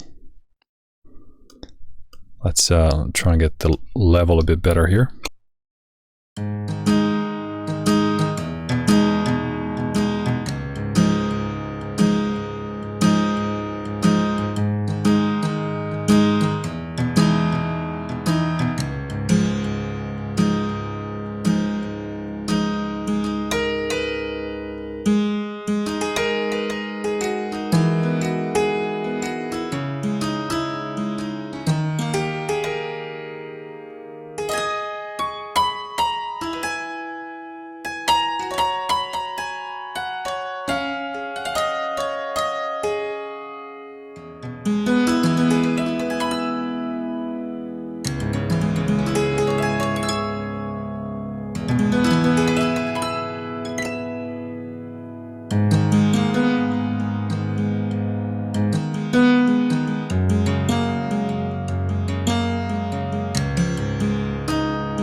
I think that they nail that sort of sense of space really nicely here. I know there's a bit of reverb here, so this vintage thing must be doing some good work there. Really nice. Like this really, if you're doing like a hickory piano, it's kind of Western style. They can sort of fall flat a bit quite easy, in fact, and sound sort of a bit sort of overworked and too harsh. But this is kind of like laid back, has all of those tactile mechanical qualities and those transients there, but it's sort of super effortless, and it sounds like it's in that world. You know, sounds like it's in that sort of soundscape of the Western thing. Then we have an octave version here.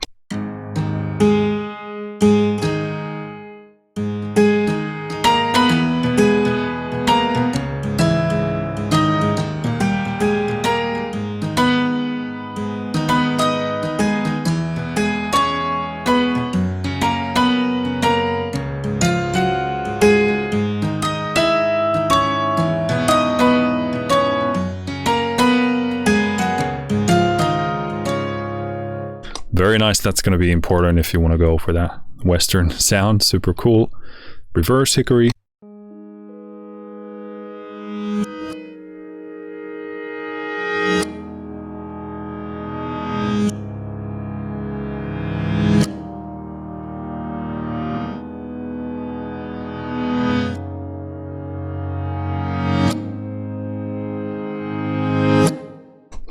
Very cool. I like that there are these reverse elements because it does bring that cinematic aspect to these, so it's not like super hardcore, realistic, authentic only. We got tapping here.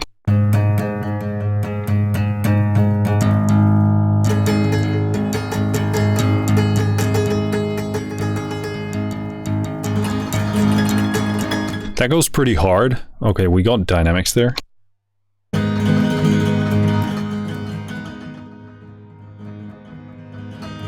It doesn't quite bring the kind of easiness that I'm expecting. I'd like to hear a change in the kind of the tapping tone, going from like very, you know, gentle to harsher. Then we have reverse tapping. I know what that is.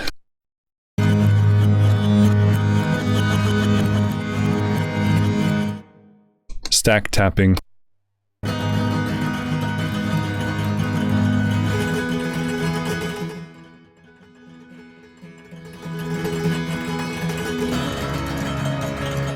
So those are kind of intense, but I, you know, appreciate them as additions there. Really nice sounding upright piano. Oil fields. I'm an oil man. Okay, let's, that's a very rainbowish color scheme going on there. Let's try and figure out what does what.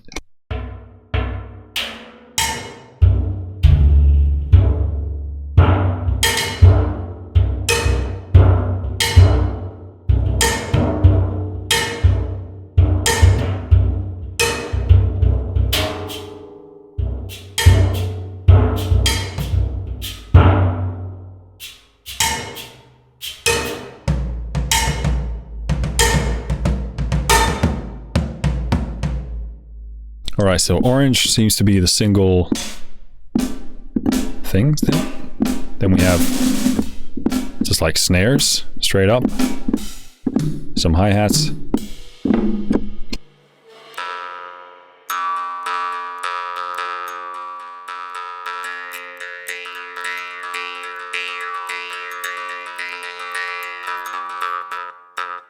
I actually wanted to have like a munharp? I don't know what it is in English. Munharp. Munharpen. This is, but yeah, that's really cool to have.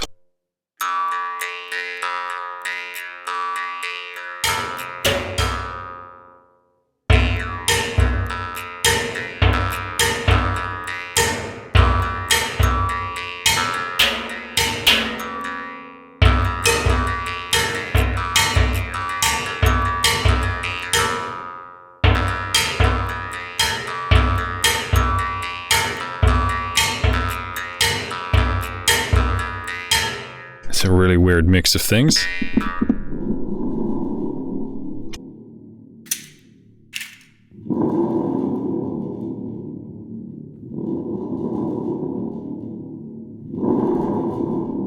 It's a really cool sound. Sounds like some wire being dragged in like a barrel, but it sounds also a bit like an animal getting a bit pissed.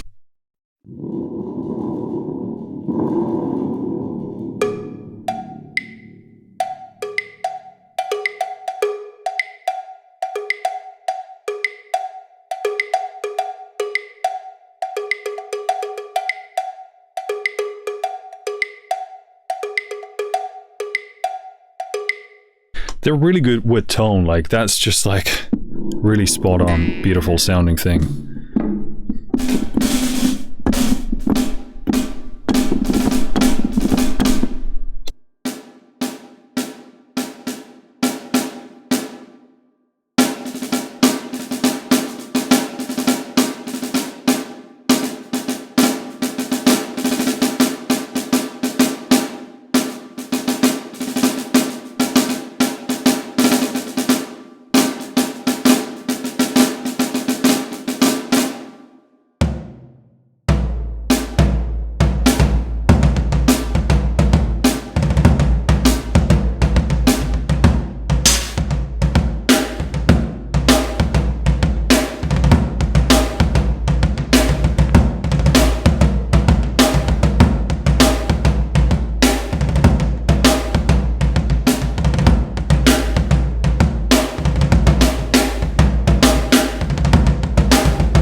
Very cool, a lot of fun.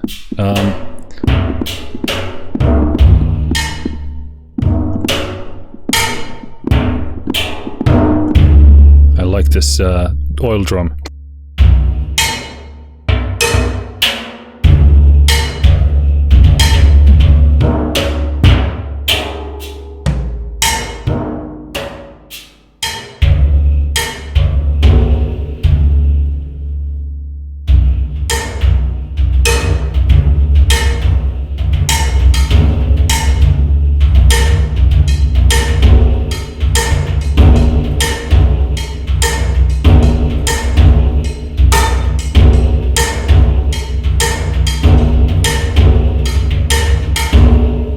Fantastic sounding. This is really super responsive, this one. Usually, like, oftentimes a lot of libraries don't nail the percussive side, or the samples are great, but there's not enough dynamics there, not enough like velocity changes and textural changes, but these are super good. So I really like this. That's a fantastic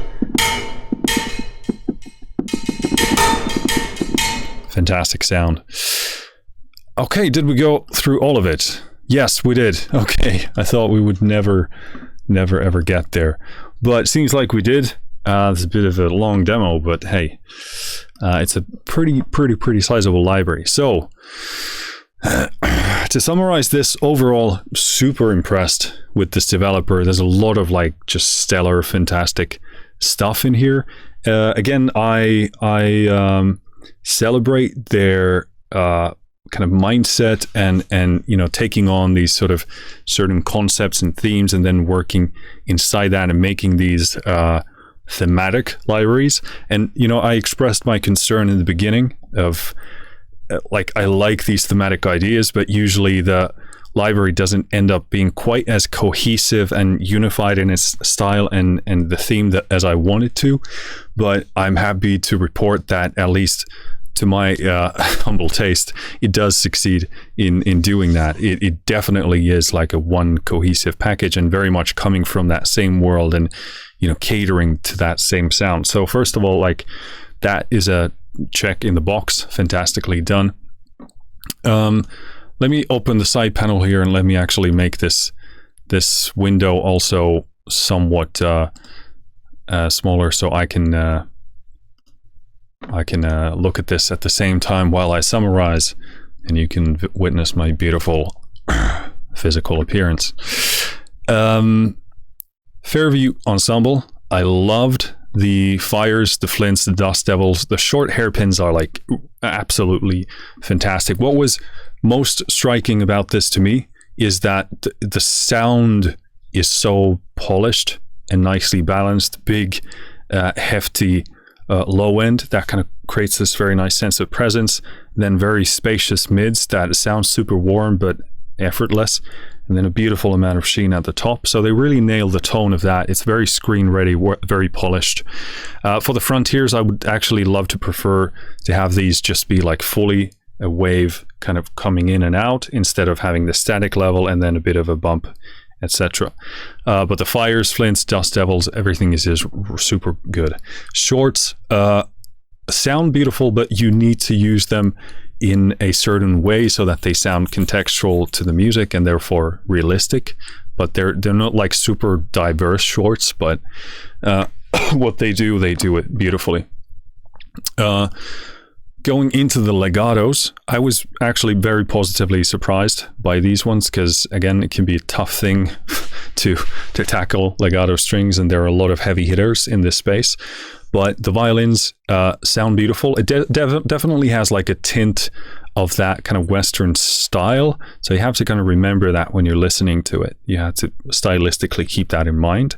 But having said that, I mean, they sound super versatile beyond that. It's not like locked into this one genre thing. So these could actually be pretty versatile. And it seems to me like the strings overall just sit best in the most extreme ranges. They sing the best in those areas. What I would love to see is this legato speed thing integrated into the playing itself, like the interpretation of the playing and then playing the right sample. This is great to have, because then you can just also automate the speed in your MIDI editor, but it's just an extra step, and if I can avoid it, I would very much like to do so. But it's there, so that's like the most standard way of adjusting legato speed anyway. So, but if there's room for improvement, that would be it. Violas sound really good, again, in the extreme ranges the most. The mids get a bit scoopy to me, but again, that could be because they want them to pair with the violins. Low strings I would love to have in cello and bass separately instead of one. The unison thing in the low end works nicely, but then higher up, the lower frequency or the lower note becomes a bit intrusive to my ear. Longs sound great. Again, I'm not a big long user, so I'm not the best person to be judging that, because I just don't think they ever sound better instead of using just legatos and doing them individually. But I understand some people want to not use that much time for that, and maybe you don't hear a difference, and maybe there isn't a difference in the context that you're working in, but they do sound good. So there's that. You can also go into high strings and low strings. They have more articulations here. Why? I'm not sure, but hey, they're here at your disposal, so you can use them separately, and I probably will. Yeah, loving the drifting tremolos. The stutters are really nice as well. And the back bows were also really good. Overall, in terms of like dynamics, I wish this went a bit quieter and a bit gentle. Like, it to me, when I'm playing it, I'm feeling like, okay, when I go all the way down in the dynamic, it's going to get super subtle and delicate. And I feel like that would really suit this library really well if this went like super delicate and sensitive. Like, you could hear all the tiniest details of playing quietly, and I feel it would suit this library really well, that if it would go to that very quiet dimension still, into a very quiet dynamic, and then it could expand and explode into this higher dynamic that it does. So yeah, just something I would love to see here. Loving the timbre control here. I think this is something they should always keep doing, and I think other companies should also explore. It's just an additional layer of texture control. you can use it to create more motion and textural changing in your music. Pretty much same for the lows, not much to add there. Got Violin, this played fantastically, especially the faster speeds played super nicely, and the slow ones as well. Very nice. The drones here kind of give you more, I guess, authenticity to the original instrument, so that's a good addition as well. But really nice legato in that one. Harmonium, super thrilled this was included, because I used to have one and I really like the tone, and I think it's a really cool instrument that combines kind of the bellowing sound with it's a really unique instrument, and I think this nails the tone that I personally, if I were to make a harmonium library, I would hope it sounded like this, because it's like dusty, windy, woody, very cool. I wish you could control the bellowing rhythms a bit better, more, because they have these bellowing keys here.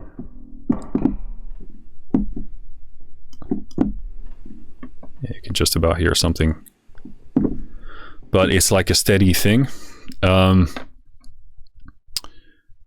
So yeah, I'd love to have sort of more percussive control over that, because I used to use those pedals and the bellows in a sort of percussive way. So that would be nice.